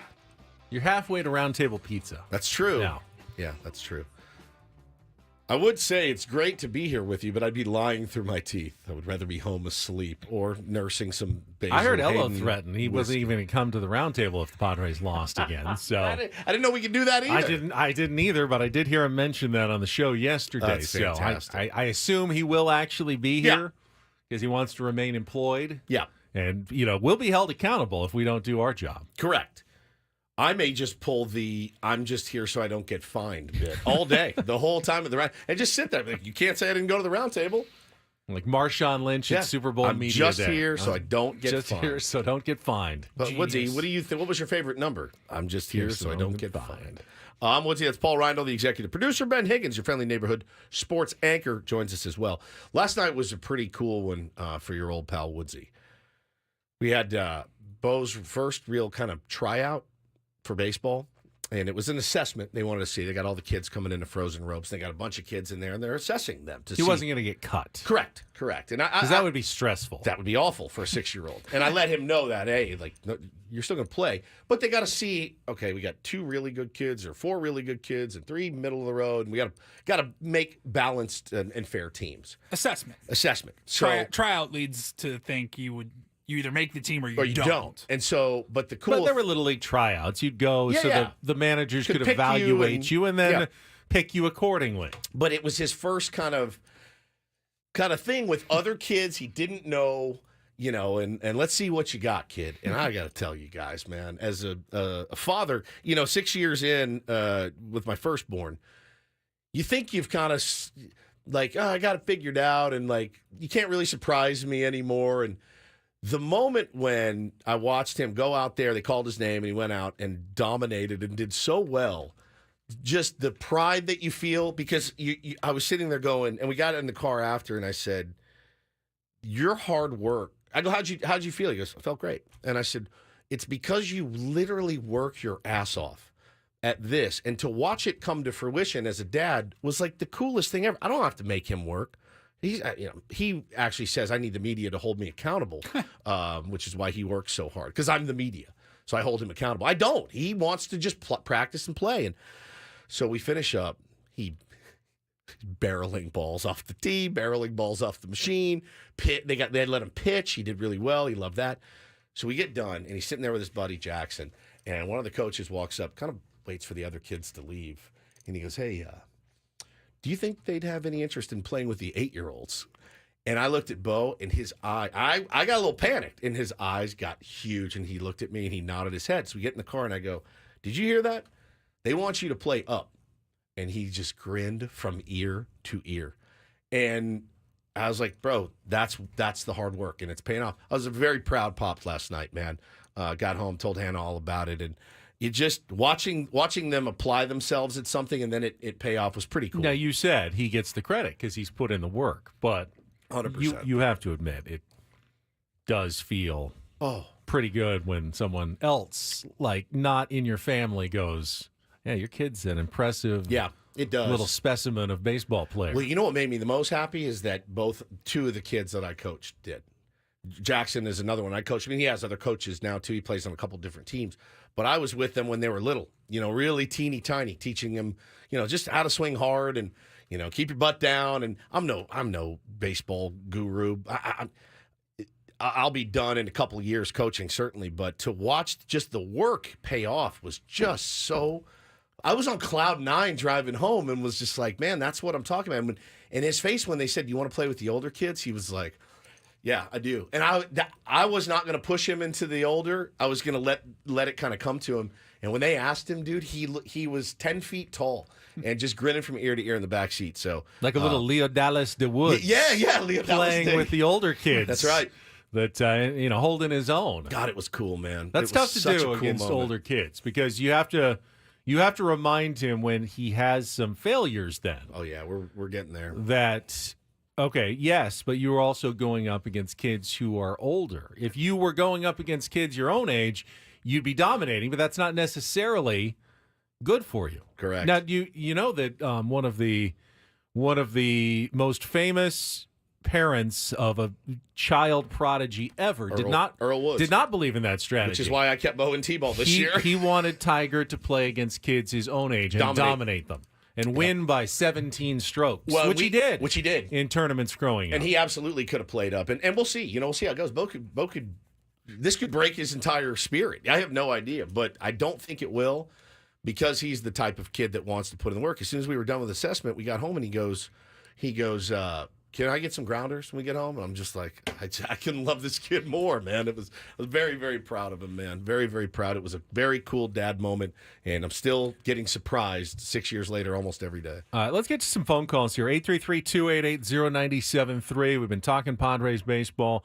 Let's go to Sam. You are up with Ben and Woods on 97.3 The Fan. Hello, Sam.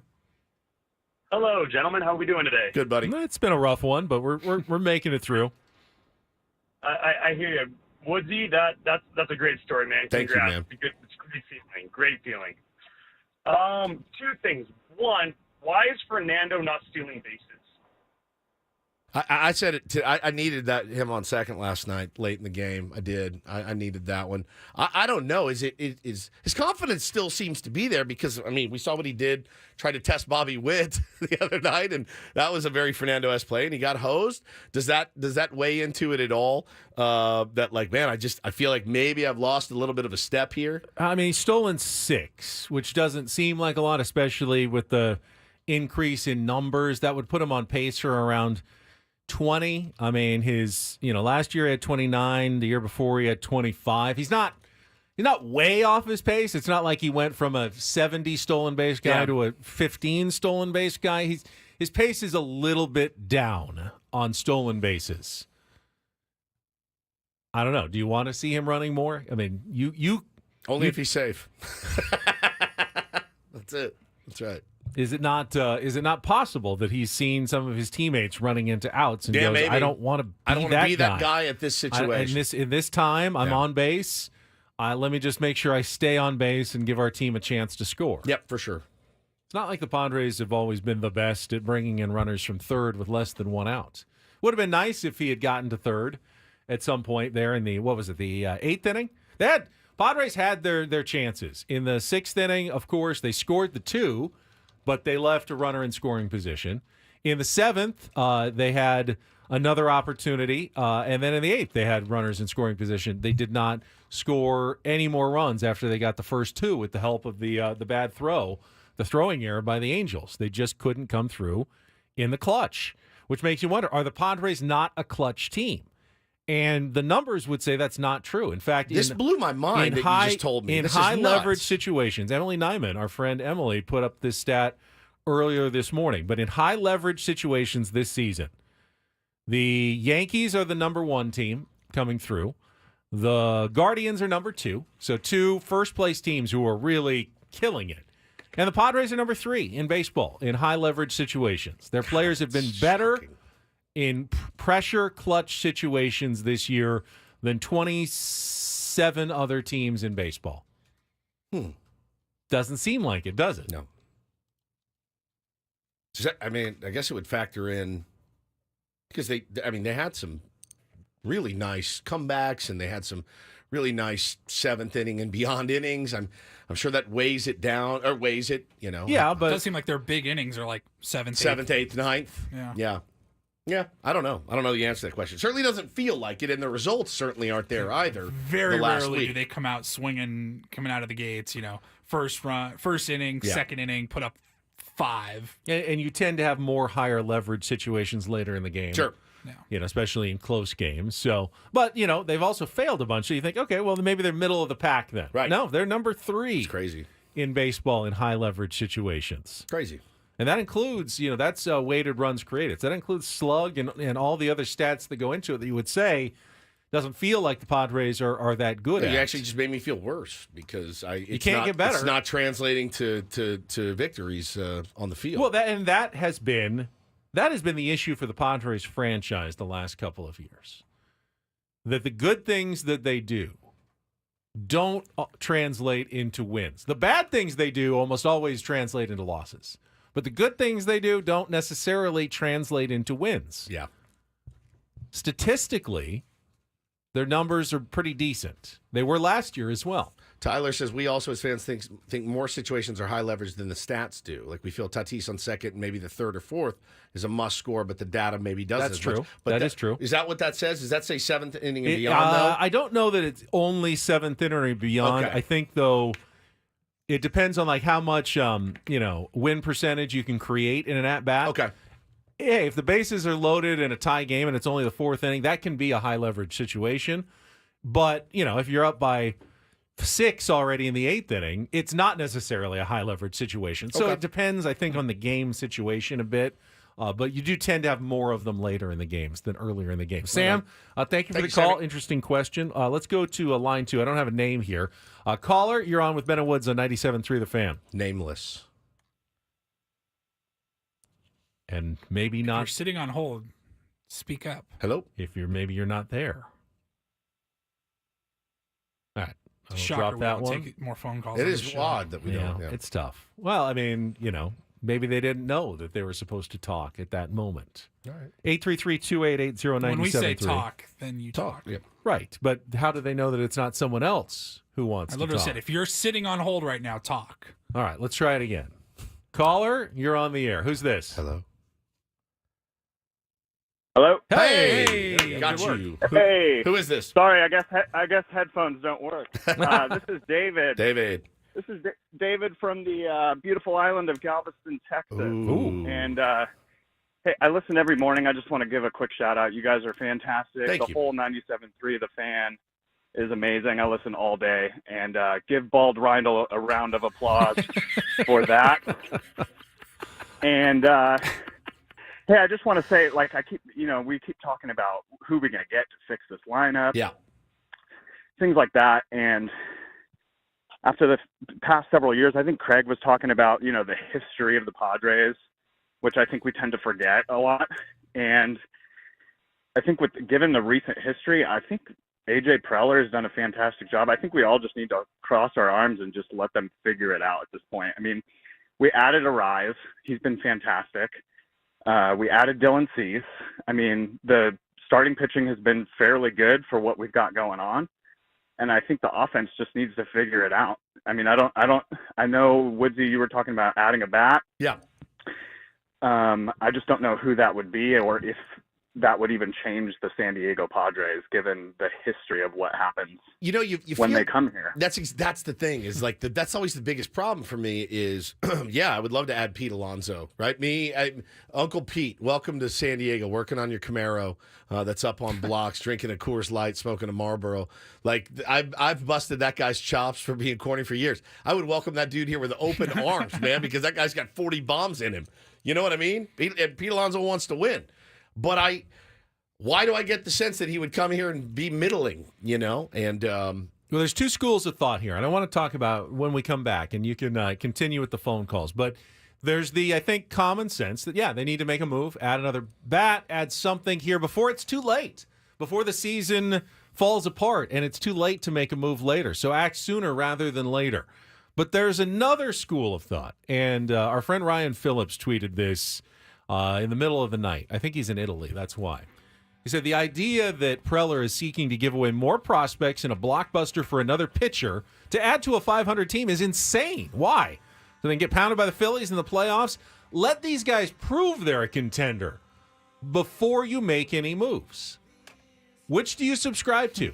Act now before it's too late, or make the team prove that they deserve to actually be invested in before you go out and make a move that you're going to regret. I love Ryan, but I don't agree with the sit back, cross your hands, and go. All right, prove it. Prove you need help. We'll talk about it because I see Ryan's argument pretty clearly here, and we can discuss it next after check traffic here on 97.3 The Fan.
It's a good topic that you presented from Ryan Phillips and our pal Brandon. Reset it if you would, Benny. Sorry. So I think the common thinking is, Padres need to make another move to stop the bleeding, add another bat or more pitching depth, something like that. And A.J. Preller was rumored to be looking at pitchers, including Garrett Crochet. We talked about that yesterday, but. Ryan Phillips, who is Tier 1 and was with the Big Lead, and now they're like with Sports Illustrated, he tweeted, why would you invest more prospects, essentially, in this roster until they actually can prove to you that they are a contender? And I understand that argument 100%, because if you trade anybody, and I'm not talking just about Ethan Salas or Leodalis DeVries, but any prospect traded for a team that doesn't then go on to make the playoffs. If you're trading for a rental of some sort to help you, that's just wasted prospect capital. So you need to turn it into something. Now, maybe making the playoffs good enough for you? You say wasted. What you say? Yes. Wasted prospect capital? No, I mean you don't. If you trade for a rental, if you trade for a rental, then it's wasted prospect like capital. Like a Pete Alonso. Yeah. If you're trading for a rental, you need to make a run. How much of a run do you need to make for that to be worth it for you? Do you have to win the World Series? No, I don't necessarily think that. I don't think so either. But just if you get to the playoffs and then lose in the wild card round, are you going to be happy that we at least got there? Yeah. Is anybody not going to be happy making the playoffs? Got to make the playoffs. You got to make the playoffs. Remember playoff-less baseball in San Diego last year? It was dog-ass. But not if you don't make the playoffs. This team right now, I promise you, cannot make the playoffs as constructed. Are you sure? Look how poorly the. I just said they cannot make the playoffs as constructed. They can continue to play poorly with no prospects given up. They cannot make the playoffs. If you give up more prospects and you still don't make the playoffs, you're just wasting prospects. Okay, how about this? What if they don't make the playoffs and that's AJ's last run? Like, it's playoffs that's on or AJ. bust for AJ. So I don't care. My point is, why does AJ care what the roster is going to look like in 4 years? He doesn't. He's going to trade anybody he can to try to save his job if it's playoffs or bust. Why aren't the White Sox trading for players right now? Because they know that they can't. Like the worst team in baseball. They can't go anywhere. We're not the White Sox. Okay, good. Good. That I will. I'll defend. So you're that. acknowledging then. People who want the Padres to make a trade are acknowledging they still have hope for this team. Sure.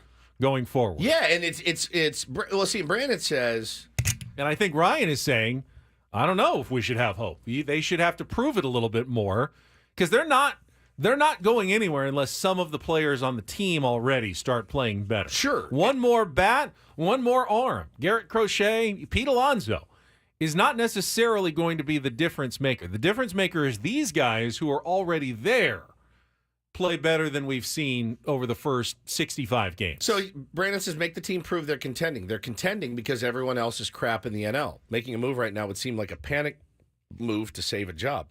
Well, if everyone else is crap in the NL right now, shouldn't you then take advantage and try to make your that's team part of the better? equation for sure. Yeah, that's how I look at it.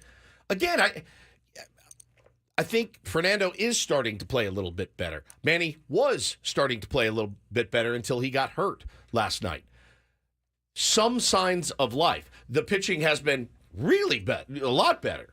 You know, there's also been some regression with Campy and with Crony and those guys. But, I mean, are you going for it or not?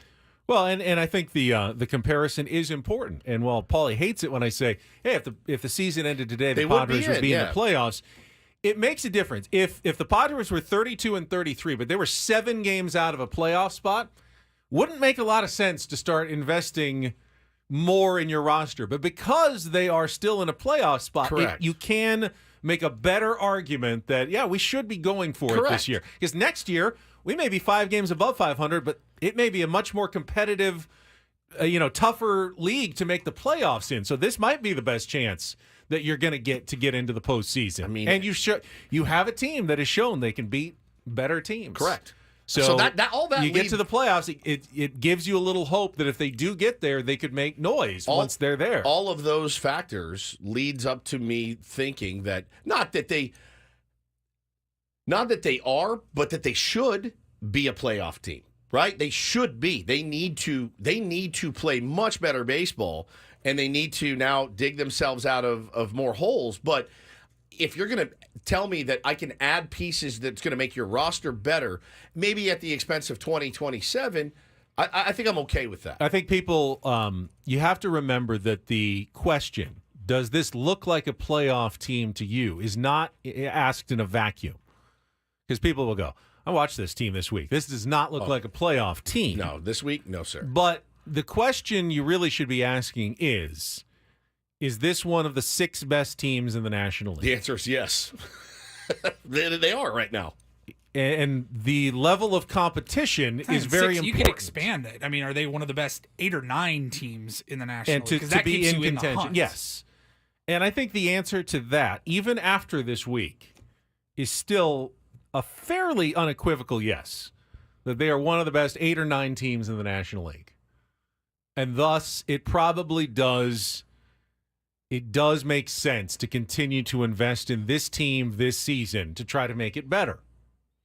But I do think I see Ryan Phillips' point as well, that if they can't start playing better on their own, one other player is not going to make a difference. But I promise you, if there was a big trade to be made that involved a DeVries, a Salas, a Lesko, Snelling, whatever, and A.J. Preller doesn't make that trade, Padres go on and miss the playoffs, and he's relieved of his duties, he's going to regret not making that trade because he's going to do what he's got to do to save his ass. And we've said this a million times, but Matt says it too. You painted yourself into a corner if you're A.J. Preller and the Padres with this constant adding until you get the recipe right. And the recipe really hasn't been right, but you don't stop cooking. Right. You keep trying. trying. But didn't we take the Ryan Phillips method last year by buying on the margins, and it was horrid. Okay, but horrid. Can we all agree that they've already invested a lot in Dylan Cease and in Luis Ariz? Yeah. And if they add another prospect, if they trade one of their top 4 prospects or 2 of their top 4 prospects, and they don't even make the playoffs, that has to be a fireable offense. Oh, yeah. For A.J. Preller. I would think missing the playoffs in general, whether they make a trade or not. If he mortgages his future and doesn't even make the playoffs, I hope that there's not even really much of a discussion at the end of the year. That is just bad GMing.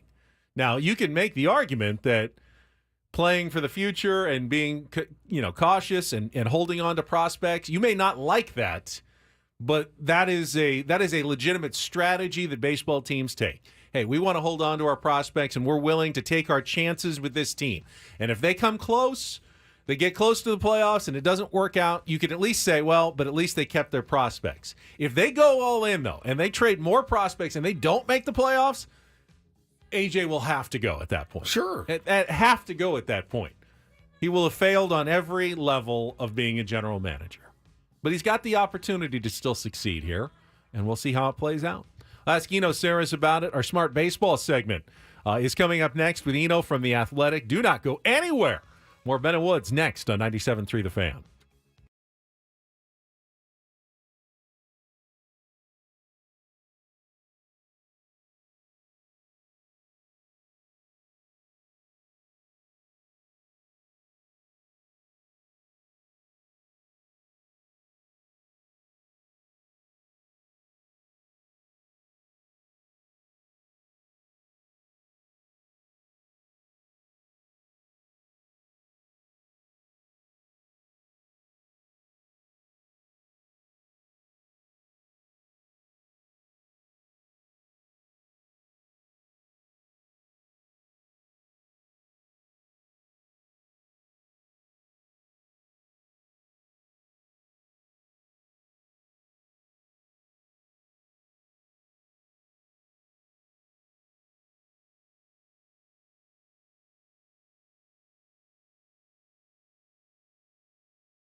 This hour on 97.3 The Fan is brought to you by the San Diego County Fair. Let's go retro at the San Diego County Fair opening June 12th.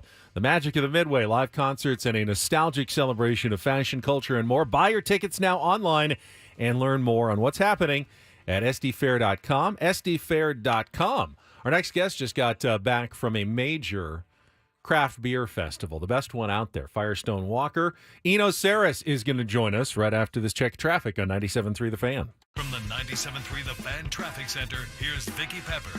15 north at El Cajon, the Cordell and Cordell traffic cam shows an earlier accident has been cleared to the shoulder. I'm Vicki Pepper with Ben & Woods on San Diego's #1 sports station, 97.3 The Fan.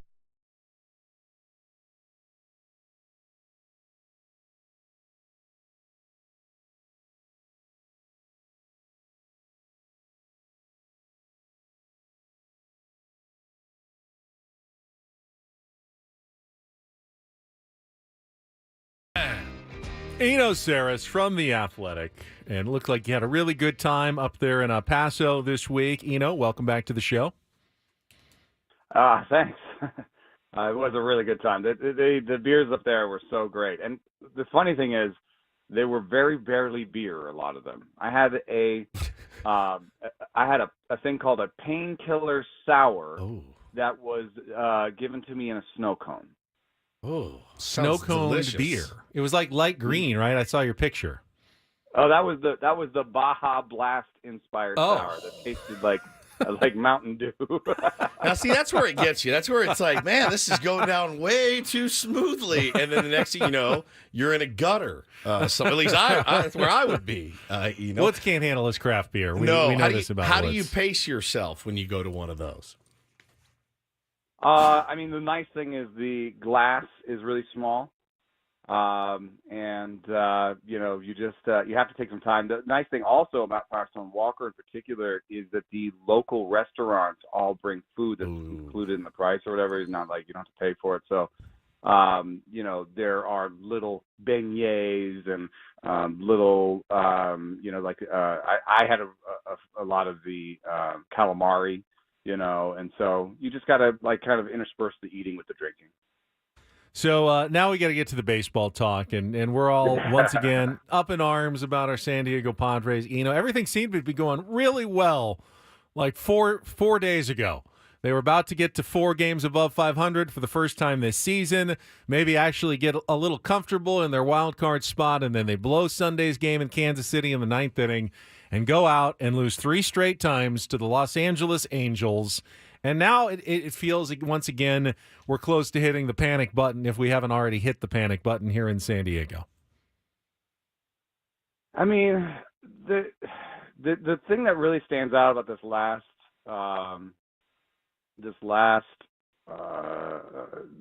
series is how they out-hit the Angels in all 3 games in terms of just pure hits. Yep.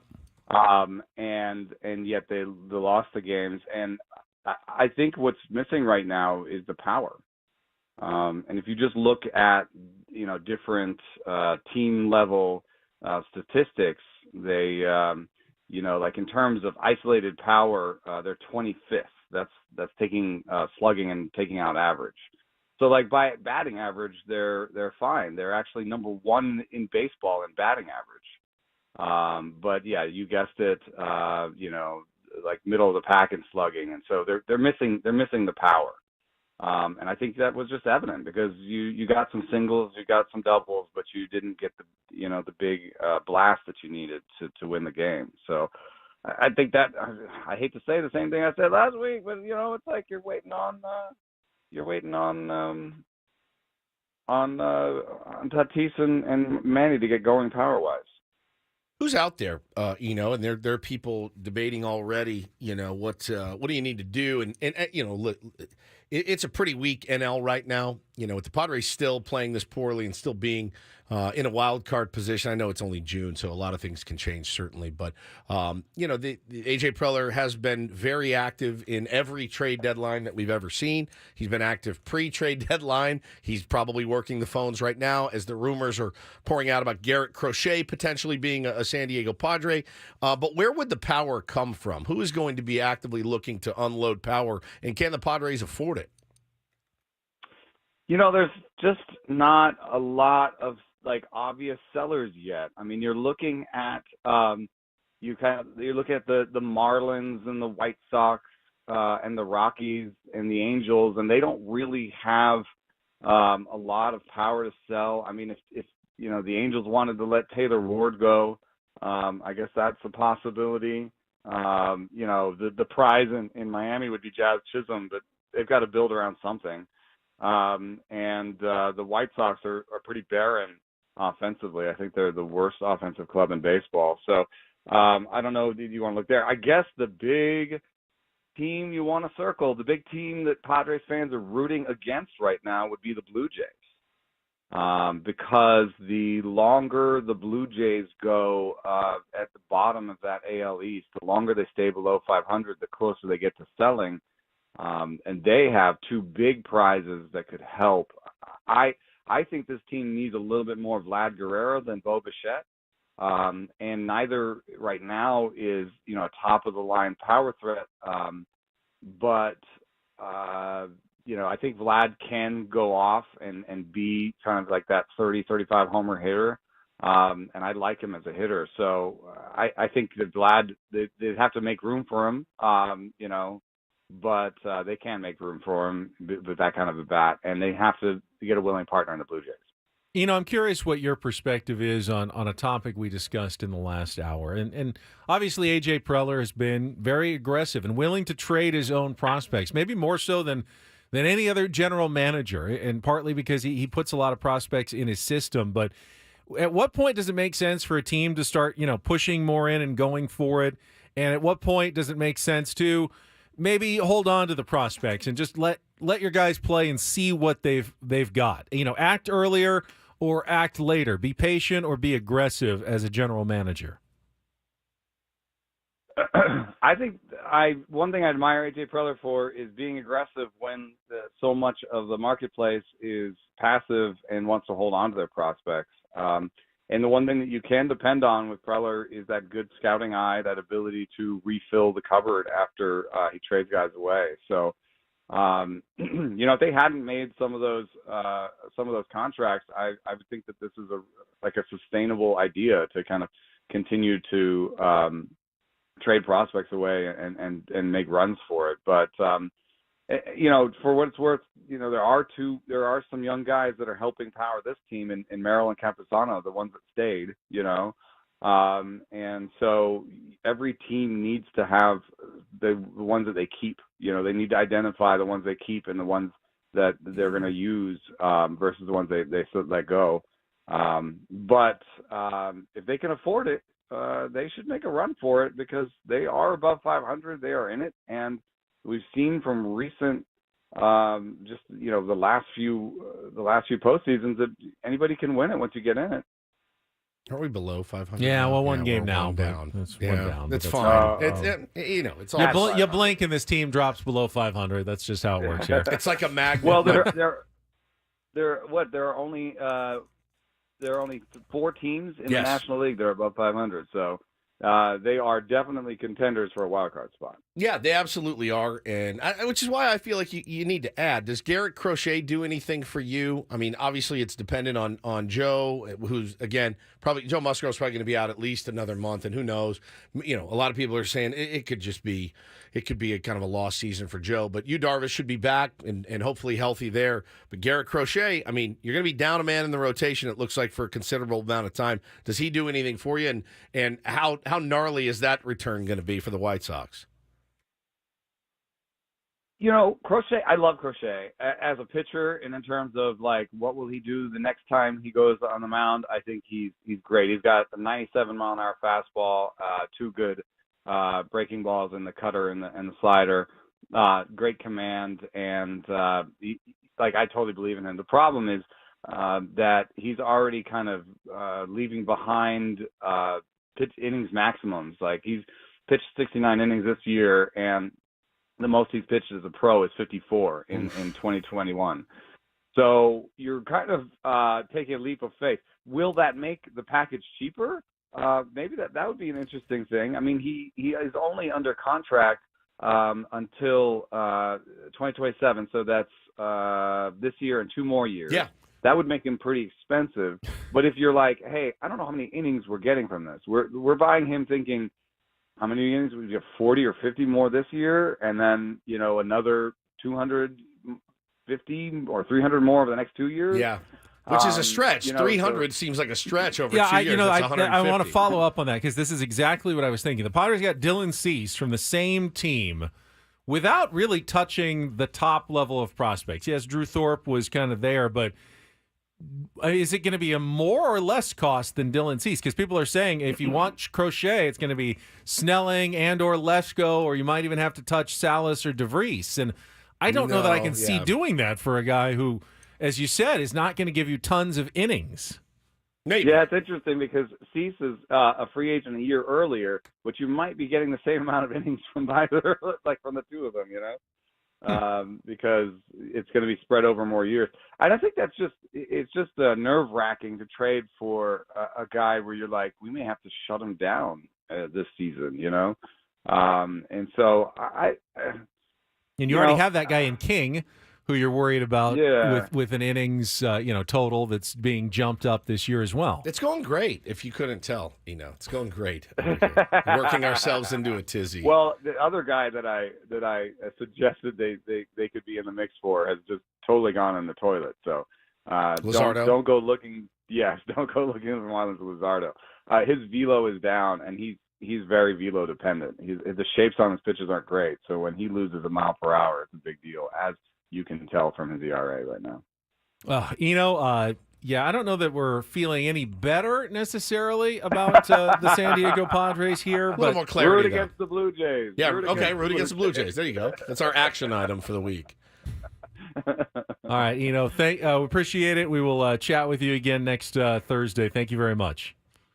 Yeah, thanks, guys. Eno Sarris, our Smart Baseball Weekly segment, always brought to you by 7 Mile Casino. Do you see players on the Blue Jays that you'd want? I mean, the guys who they've talked about and they said they're not trading right now, Vlad Jr., Bo Bichette is a name that is brought up. Bo Bichette's numbers are very mid. He's got a notable name because we all know his dad, but it's very... No, he's been a good player. It's not because we know his dad. Well, he's been a good player. He's not having a good year, but that doesn't make him not a good player. Bo Bichette is a good baseball player, but we don't really need Bo Bichette. All right, he has an 800 OPS career. Yeah, that's pretty good. effing good. That is good. pretty good. This year 635, which is pretty bad. Yeah, room for improvement. But yeah, he's been better than I thought over the course of his career. 808 career OPS. His also probably going to be WAR the last 3 seasons 6, 3.6, 4.8. It's negative 0.1 this year. He's probably going to be your Dodgers starting shortstop within 6 weeks. So that would be the opposite of what AJ Preller usually does. He buys high. He buys Adam Frazier, leading the league in batting, and then they drop off. Bo Bichette would be a buy very low. A guy who has performed in the past but is struggling badly and hoping that when he arrives in a different, uniform, change of scenery helps turn things around for him. There's very few players you could bring up and say, would you like this player? And I say no. You know what I mean? Like I like adding pieces. I like to see if we could potentially make a run and something would finally click. I'm glad to continue cooking in the kitchen to see if we can finally hit on the recipe that actually works and brings a little success to this team. Standing pat and hoping for Dylan Lesko in 3 years and Robbie Snelling in 2 years and DeVries in 5 years and Ethan Salas in 3 years. Awesome. Sounds great. Super fun. And watching this team just flounder? No. I'm not saying you have to trade all those guys, but there are guys out there that help this team today, and it looks like based on injury and lack of production in other spots, you're probably going to need them. I'll absolutely sign up for Vlad Guerrero Jr. Oh my God, in a second. I like what said there. Root for the Blue Jays to fail. Yes. Go out and make that move. I think I said it even last year. I think I said we were talking about the home run derby. And made our picks, and I said, I'm going to take future Padre, Vlad Guerrero Jr. I would like to go back and pull that audio. But aren't they failing because their group of players, which are very Padre-like players, to be... It's he feels like a Padre already. 100%. don't work well together. It hasn't worked well for the Blue Jays. They won't be together. They'll be separate. They'll just be joining another group of players that haven't worked that well together. He and Tatis love each other. Yeah, they're tight. They love each other. This is a pipe dream. I don't know. I feel like it's a pipe dream. Well, I don't think it's out of the realm of possibility that the Toronto Blue Jays could become major sellers. The thing that just freaked me out about Crochet is that he's already over his career high in innings. What do you do? That is very concerning, because if you're trading for someone like that, you need help this year. Now, maybe it makes sense for the Padres. They need a stopgap for a couple of months while Darvish and Joe Musgrove get healthy, and once they do, you have a starting rotation that's fairly set, and you can back off Crochet's innings. You can even give him one of those unscheduled breaks and, save him for September and October. I don't know how that would go over with the fan base. If he's pitching well, you go, why are you shutting down a guy who's pitching great? Well, if you get, your starters back, you may not need him in the rotation the entire season, and that could save some of those innings for late in the year in October when you'd be hoping to use him. So maybe he does make some sense for the San Diego Padres right now because of that. But already over his career high in innings is absolutely a red flag. Yes, it is. And a sign that you could expect a drop-off in performance or an injury at some point. Yeah, for sure. I mean, that's as dicey as it gets, man. So maybe tap the brakes on the Garrett Crochet addition to the San Diego Padres. That'll be one of the topics on our roundtable coming up at 10 o'clock today, Can't obviously. wait to rehash it in an hour. When we head over to our Soundspace studio and get into some more of these issues with the San Diego Padres. Obviously, you don't want to miss it. It's commercial-free. It tends to be a lively and entertaining discussion, and I think we have the full crew this week with Tony Gwynn Jr. back from the trip to Anaheim and Kansas City, and the Padres starting a 4-game series against the Arizona Diamondbacks. Pretty, let's face it, pretty important series here. Diamondbacks are in 4th place, but not that far behind the Padres. They're looking, this would be a great opportunity for the Diamondbacks to kind of get right back into the thick of things. They see that opportunity as they come to San Diego to face the Padres. You don't want to be giving teams like the Diamondbacks and Giants more hope. How about the Angels? Ben? Goodness is willing to get swept. The Angels by have teams no in more last hope. place. The Angels have no more hope than they did when the Padres got there. They just have 3 more wins. That's what's frustrating. All right, Paulie's got big San Diego news in the Reindl Report coming up next.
some fun, if probably ultimately pointless, discussions of Vladimir Guerrero Jr.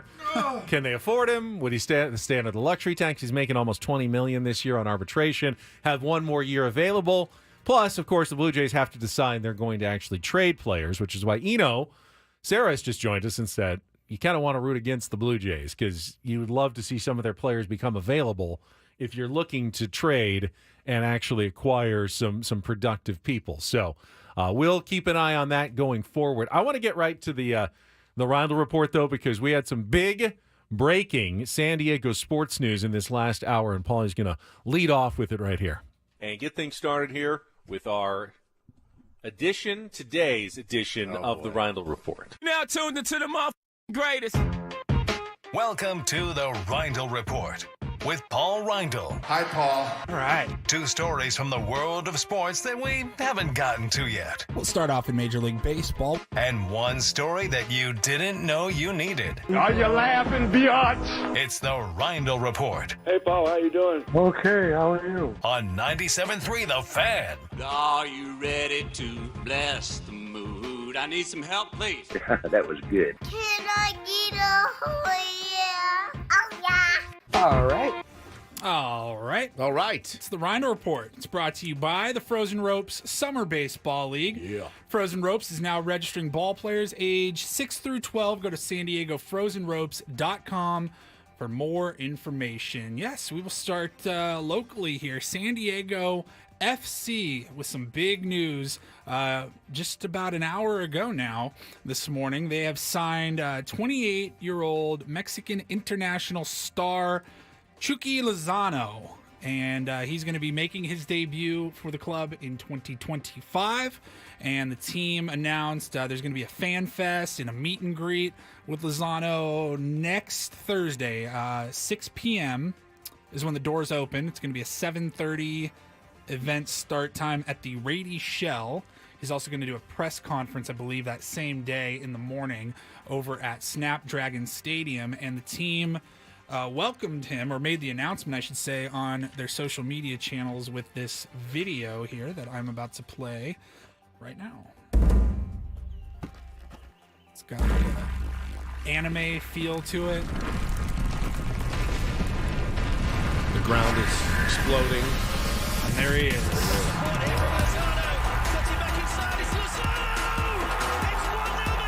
Oh, number 22.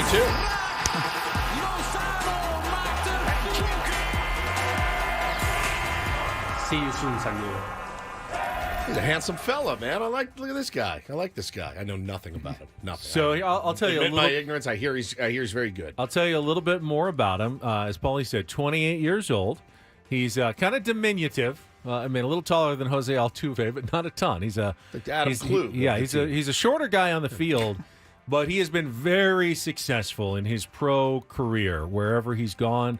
His Dutch team, his team in Naples, Italy, they've all won the title. His Mexican League team, when he was first getting started in his pro career, they all won championships with him on the team. And coaches always say this guy is the difference maker and the winner. You play outfield. And he is perhaps he is going to be the Or face of the franchise infield. for San Diego FC. Kind of like Messi is now the face of the franchise in Miami for the new professional soccer team, MLS team in San Diego. This is going to be the guy, at least Cool. for the first, few seasons of franchise history. It's going to be Chucky's team, and now they're going to have to put, pieces around him, and you probably won't know a lot of the other players, but this is the guy who's going to be on all the billboards and the posters and is a notable name, especially south of the border where he's been on the Mexican national team. They're anticipating he will draw more fans, obviously, from that fan base and hopefully create a winner like he's done everybody else, which will, I would think, draw in some of the casuals, sports fans here in San Diego who have been craving a winner. It's a lot easier to get behind a team that wins right away. And their thinking gives the team a better chance to win right away. You need to make a splash, right? With the new... this is a splash. Yeah. So this is definitely, he's going to make, I think, they're paying his team $12 million in a transfer fee, and he's going to make $7 million a year in salary. So this is a major signing for a league that doesn't have as many high-paid players as like Major League Baseball or the NBA. The big deal for San Diego FC to get Chucky Lozano. and he will join the team in January ahead of their expansion debut next February. Nice. Very Tier cool. ones are weighing in. Ricardo says, best Mexican superstar in his prime. Huge get. And then the opposite of that, somebody DM'd us and said, he's a bum. Don't believe the hype. Okay. So there we go. So there's a wide range of opinions, let's just say. Perfect. I love sports. Can't make everybody happy. So stupid. All right, we'll move from football to football. Saw yesterday in the NFL that the Browns announced that they have signed head coach Kevin Stefanski and their general manager Andrew Berry to contract extensions.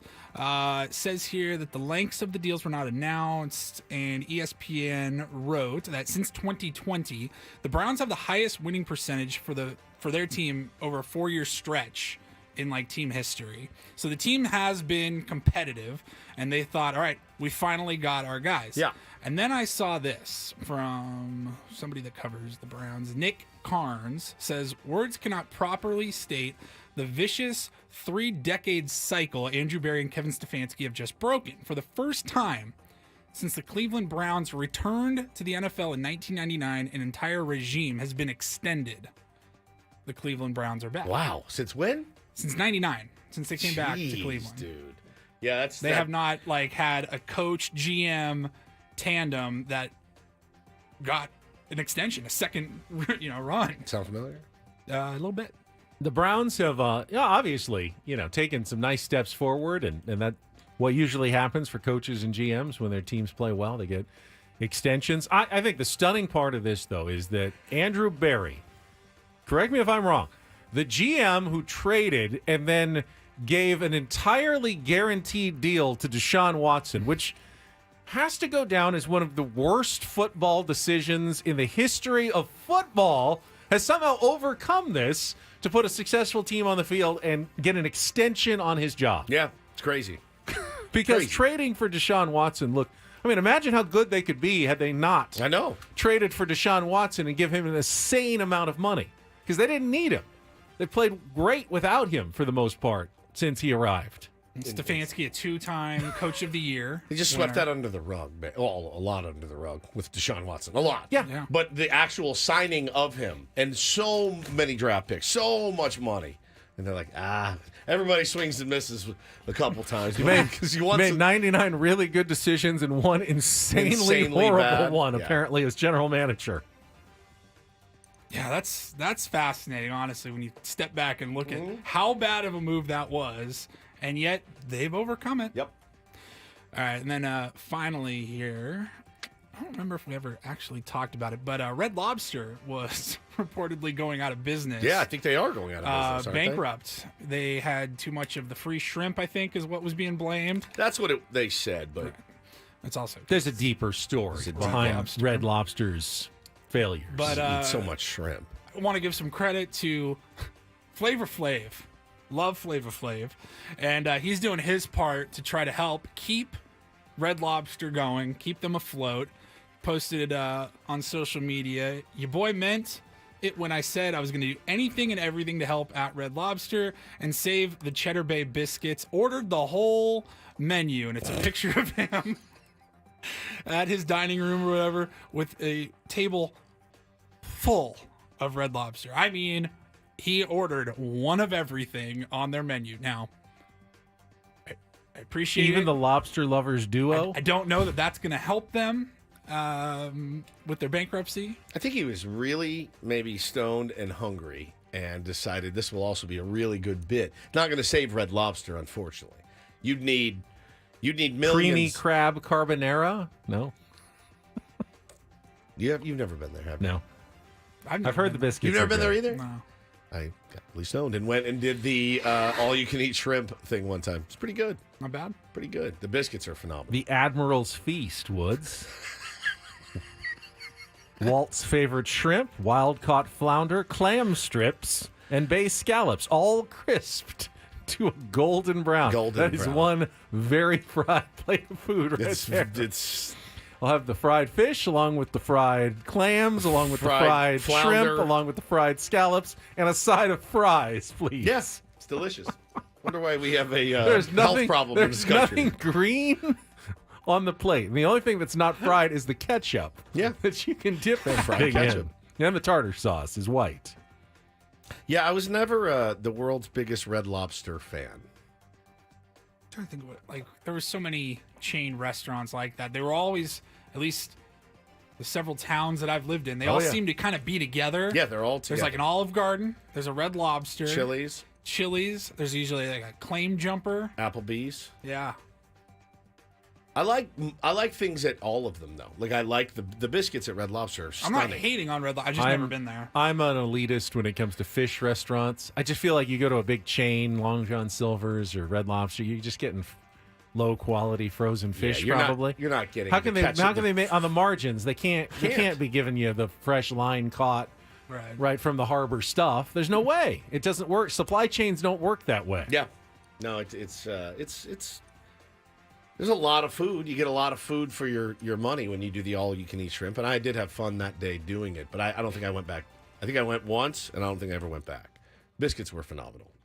Phenomenal. We should Cheddar order. Bay biscuits. We should DoorDash. Would it be here by the end of the show? Some Cheddar Bay biscuits. Have you never tried them? Try them. I'll do it if they're still around. They're probably not open Where at 9 is the a.m. nearest Red Lobster? There used to be one by the sports arena. I don't know if it's open or it's still there, but I am curious to try the biscuits. All right, I'm gonna look. Carry on. San Diego. I'm looking. I got it right here. Let's go. Mira Mesa Boulevard and Sports Arena. Yeah, there's still one by the sports arena. You got to see if they're in the area. They don't open till 11. That's too bad. Yeah. So I'm gonna guess. Who wants no. lobster at 9? Flavor Flav? Me? I don't know. I could do lobster at 9 a.m. I probably. I mean, the could. pictures of this look pretty good. I can't deny it. Well, the pictures always look. They good. do. This looks really tasty, man. If your pictures don't look good, that's a real red flag. If they can't even make the picture of their food look good, then there's no hope that the actual food looks good. I mean, fast food, hamburgers look delicious on the billboard. They don't look anything like that in real life. All right, sorry. 11 o'clock, maybe another time. Chat says Mira Mesa closed. Oh, good. There's one in the Chula Vista Mall if you want to go later.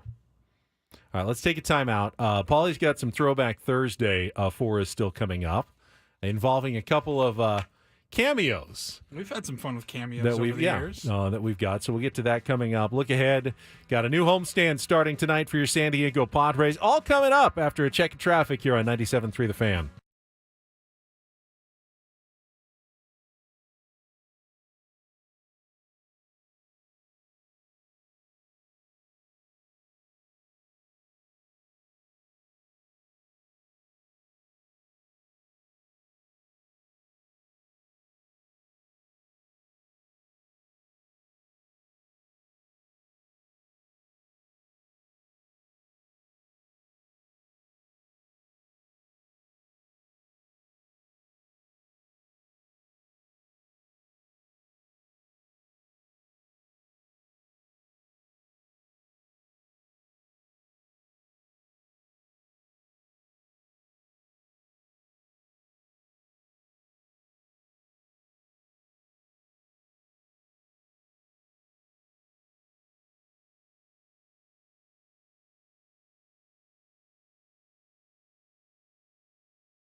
And it's brought to you by the San Diego County Fair. Share your memories from the 50s to the 90s for the Let's Go Ruh-Roh photo contest at the San Diego County Fair. Your winning photo could be the best of show and earn you VIP fair access, a package plus a $500 Visa gift card.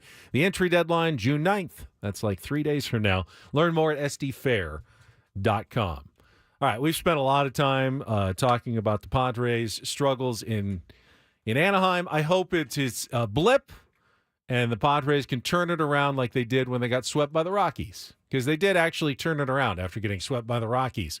You can't keep asking a team to have to respond to getting swept by bad teams, though. Eventually, you do this enough, you're going to torpedo your entire season. That's why Manny said, we're going to regret this. They're going to haunt us. I mean, in some way or not, the 6 losses against the Rockies and the Angels, they may not keep you out of the playoffs. Hopefully they don't. Yeah. But they'll probably, at the very least, if you were going to be the 2 seed, you'll be the 3 seed instead. If you were going to be the 1 seed, you'll be the 2 seed. There's almost no way that 6 games in the standings affect you at all. Are not going to affect you at all at the end of the season. So it just makes it. You just the whole that man, ship has it's sailed. Just, the only thing I see when I watch series like I just watched is I just see the hole getting a little deeper, and then have you ever had to claw out of a hole, proverbial, like a metaphorical hole? You're like, man, in my life, I take 2 steps forward, and then I get in trouble, and this happens. I finally get back to where I need to be, and that was, Benny, that was the way I lived my life for like 15 years. Like 15 years.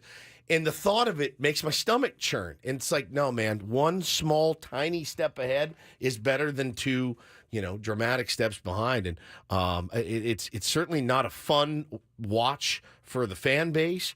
No one is expecting this team to go out and win every game, but you are expecting them to handle business. And they just have not proven over the last even couple years that they can handle their business.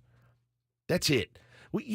I'm not mad at you. You got swept by the Phillies. I'm not mad at you that you lost 2 or 3 to the Yankees. I'm not. Those are elite teams. We're not there yet. But I am pissed that you couldn't win a game against the Rockies or the Angels. Well, not I even do agree with game. you. When you show that you can win 5 out of 8 against the Dodgers, and you can take the season series from the Cubs and take 3 or 4 from the Braves, you do have to be able to then win those other series. I understand. Will every team have a blip here or there? Of course. The Yankees, they will have a blip at some point during their season. The Padres' blips are too frequent. They're too frequent, yes. That's what we're saying. I'm not going to dispute Mike Schilt's notion that every team is going to have just baseball happens and bad teams beat good teams all the time. That is true. It happens too often to the Padres. Well, and it's happened for too long. Yes. That's the other thing. This is not some, what did he call it last night? An outlier? It's not. It's not an outlier, man. This has been a year and a half, 2 years. It's a defining quality of this Padres. team. Yes. Last year it was that Royals. It's an outlier for sure. It's not, though. That's the thing. Clearly we've got the team to beat anybody. And I understand, I guess, his perspective of I wasn't here. I wasn't running this team last year. It's an outlier for us. He actually was. But you were close enough. You saw it. He saw it. Yeah, so You're not unaware of what happened. That should help form your narrative, no? It should. Right. We've said it to him before. We've told him, Mike, you said it a couple weeks ago. Like, Mike, you got to understand where this fan base is coming from. And us as fans, you got to understand where they're coming from. Mediocrity has set in. I will remain open to the idea that what Mike Schilt says to us publicly is not necessarily what he says to his team privately. I'm open to that as well. And I can't be mad about a guy who publicly backs his team and his players, because that's not the worst thing to have. That's fine, but in a manager. Do you get the sense that those convos are happening? Because I still see the same weird mistakes. And I know I'm harping on base running today. It's just what's top of mind. If you're chewing guys out for poor base running, I guess it's true. I do it to the tier ones, and we continue to be the worst base running team I've ever seen. And I'm up there I find them, Ben. That's how bad we are at base running. I find the tier ones $10 for their mistakes. The biggest mistake yesterday was the lack of hitting. Well, and the base running. Extra early. base hits. Well, there was a 1 base running mistake. Yes, yesterday. huge one. It was a big one. But the biggest mistake, you could have won that game still handily had you gotten the job done against an okay pitcher in Jose Soriano. Now, they did some things well. They made contact well. They only struck out once. So they're putting the ball in play. Just hitting it in the ground. So what are you doing wrong when you continue to put the ball in play, but it doesn't result in good things happening for your team? Launch angle? Right. Yeah. I think that's a big part of it. And again, I don't necessarily say the answer is to swing harder and strike out more so that when you do make contact, you hit more home runs, but there's some sort of element to that. There's got to be a balance, right? You don't have to be a team that is all about contact and batting average. Padres #1 in batting average. And you don't have to be a team that strikes out 16 times a game, but will hit 2 home runs and hopefully that's enough. Can't you be the team that does a little bit of both? Sure. All the time? Just, we hit well, we hit for average, but we also were willing to put the ball in the seats every now and then. It doesn't have to be all or nothing every single time. Yeah. All right, let's get to Throwback Thursday. Paulie's got a couple of clips, both from 2 years ago when the Cameo craze was maybe at its height. Yeah, I don't know exactly, at least for this first one. This was the date that we discussed it and played it on our show. So that's what we're rolling with. This one came in the final score thread of a Padres game that we saw, and it features one first baseman for the New York Mets, Pete Alonso. Hey, how's it going? I'm Pete Alonso with the New York Mets, and if you're watching this, you just lost to the San Diego Padres.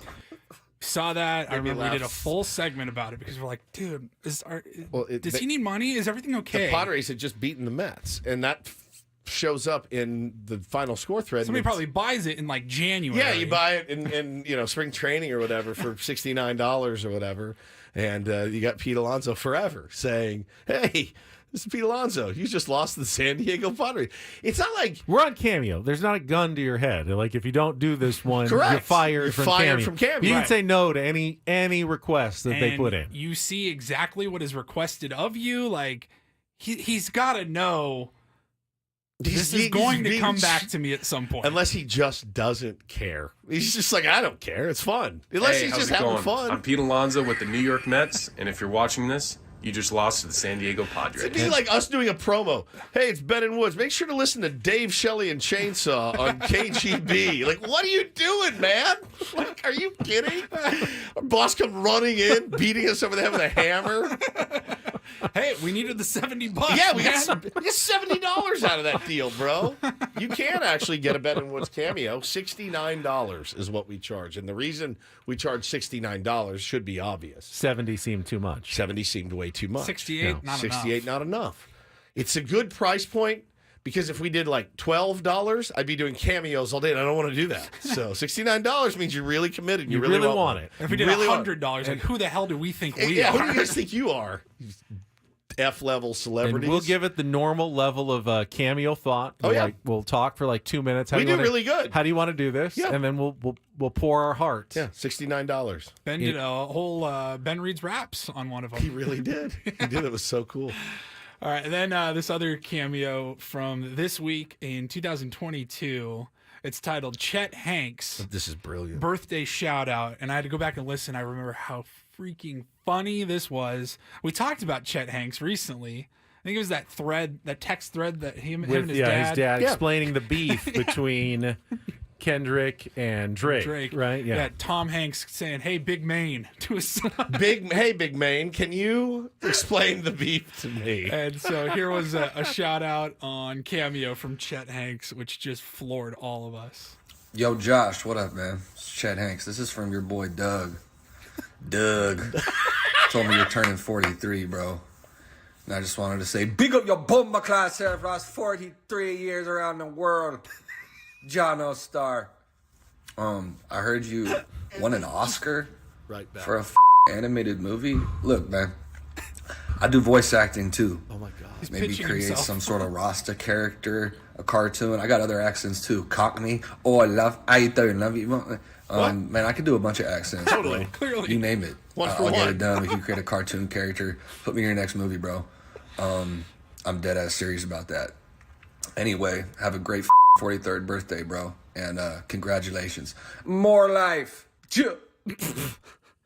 Chet Hanks, the son of Tom Hanks. Tom Hanks and Rita Wilson. He's out there begging for jobs of voice acting. Do you think like Doug. his parents That's my favorite part. like took him to like Jamaica for When he was like when 12? he was like 10 He got or the 11 hair braided and was he like, just was "This like is it for me. fascinated. This is it. This is what I want to do with my life. And given that I don't have to worry about money my entire life, I can just choose to do what I want. And what I want is to be a Rastafarian. Like, you live in Beverly Hills. We took a billion-dollar helicopter to get here. I mean, what would you do with your life if you were? I just wanted to say, big up your bomber class, Ross 40. I hate it so much. If dude. Young Woods, look at the hair. Look at the hair on my arm. It's standing straight up. Oh! If Young Woods was given the opportunity, like, you know what? You don't have to ever worry about money. You just do what you're passionate about your entire life. What would you have done?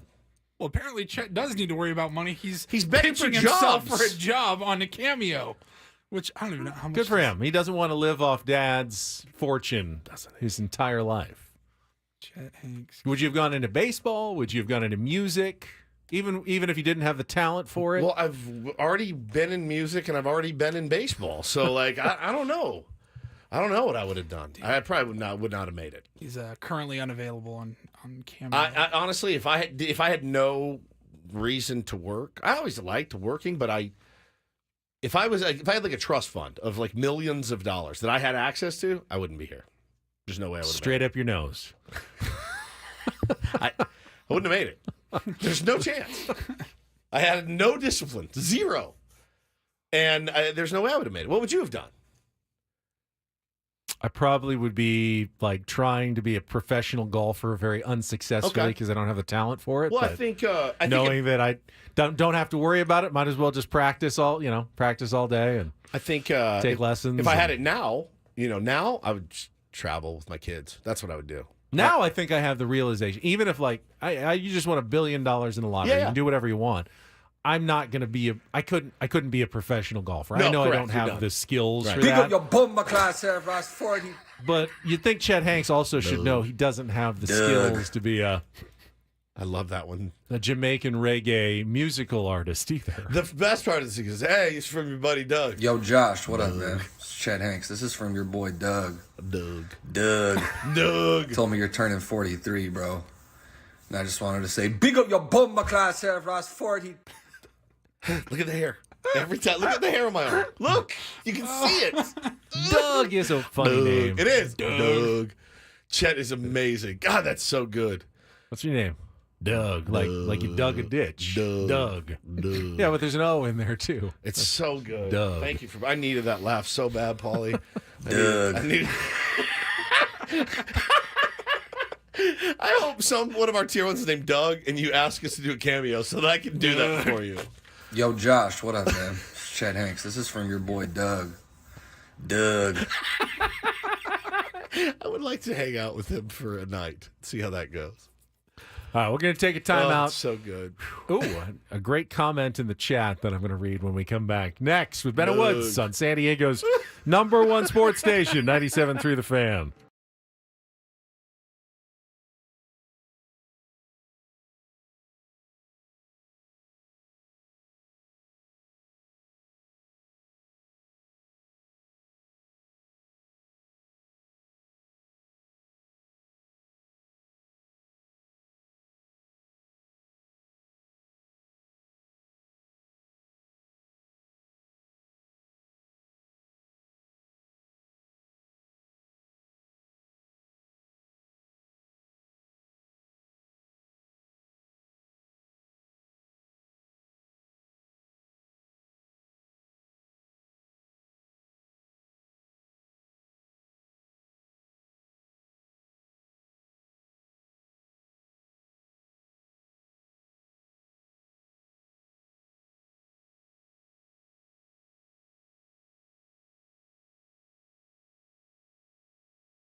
feel like I speak a lot. I mean, we're on 21 hours a week if you include the upcoming roundtable. Yes, sir. But sometimes I don't feel like we're being heard. We're not being heard. It's fine. I'm starting to realize that the more and more I do this on a daily basis, I just realize you're going to hear what you want to hear. I heard a comment today. There's a guy that did a podcast and had a guy that we know pretty well. We used to have him on our show a lot.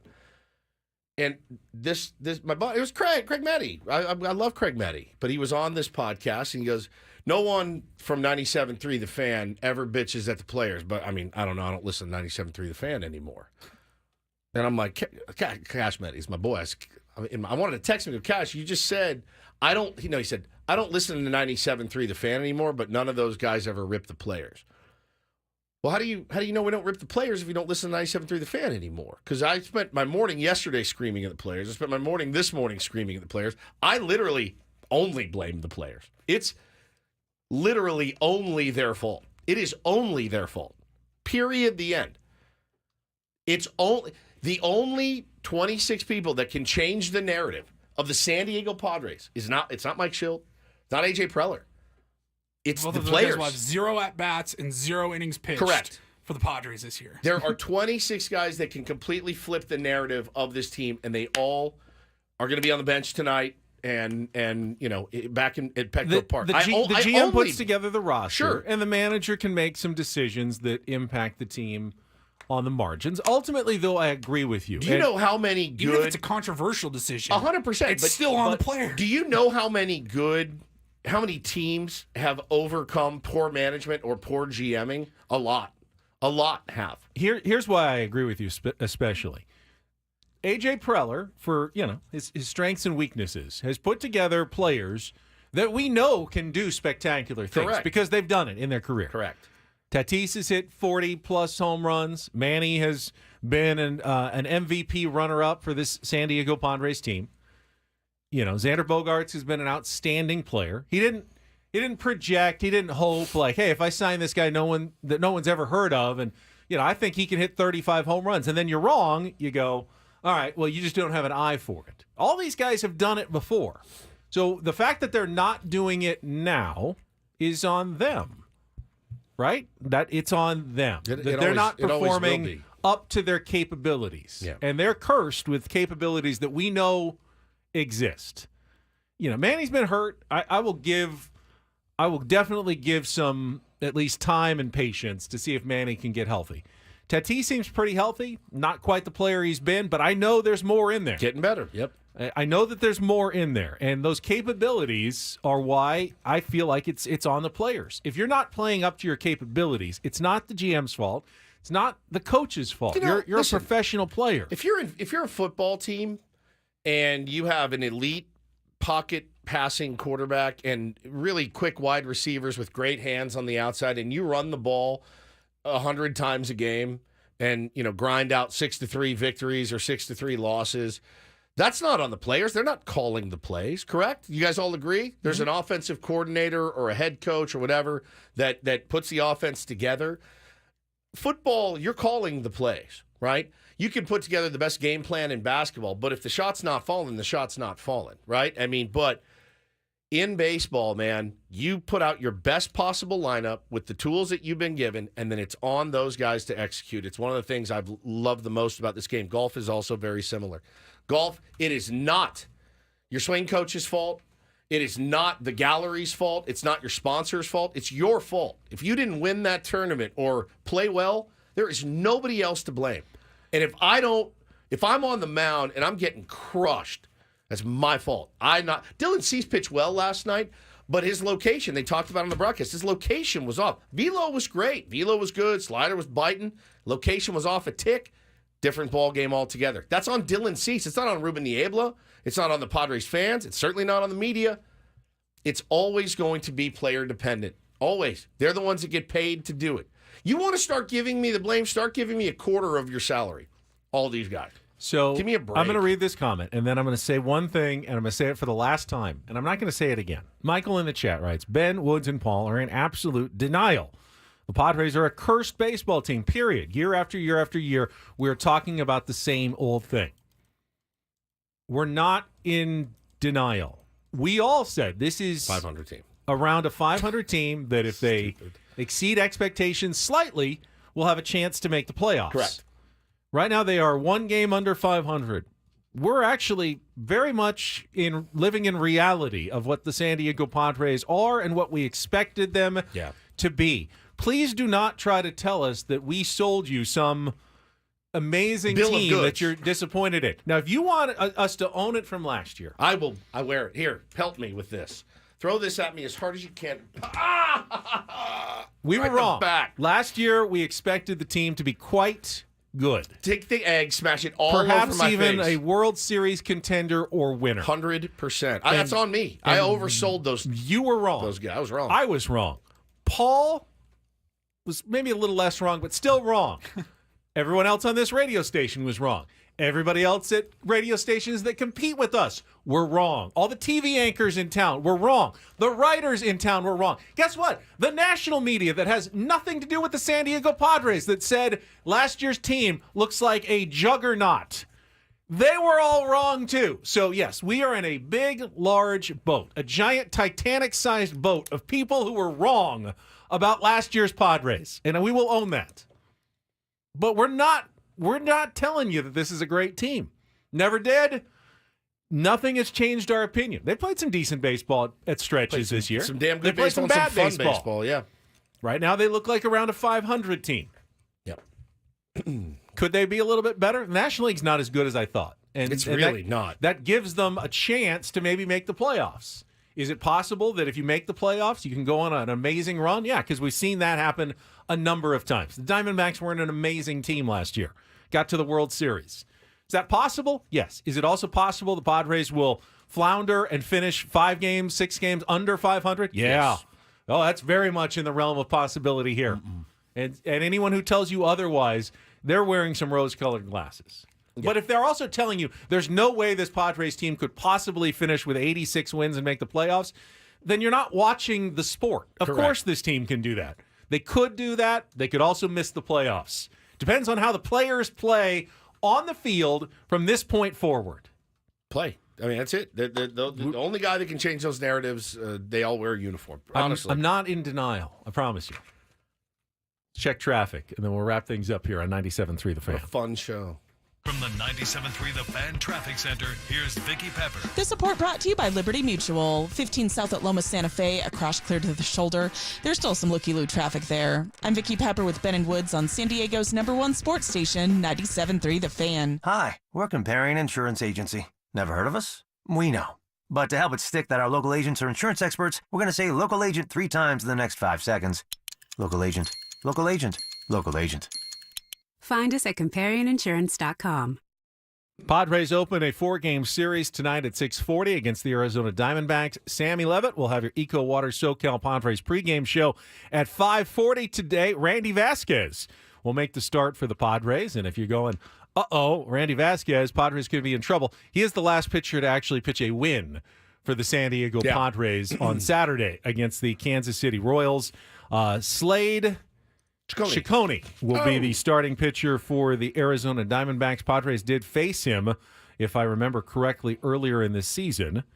And, of course, the moment I need to call up his game log, my computer crashes. But he is 1-4 this year with a 5.59 ERA.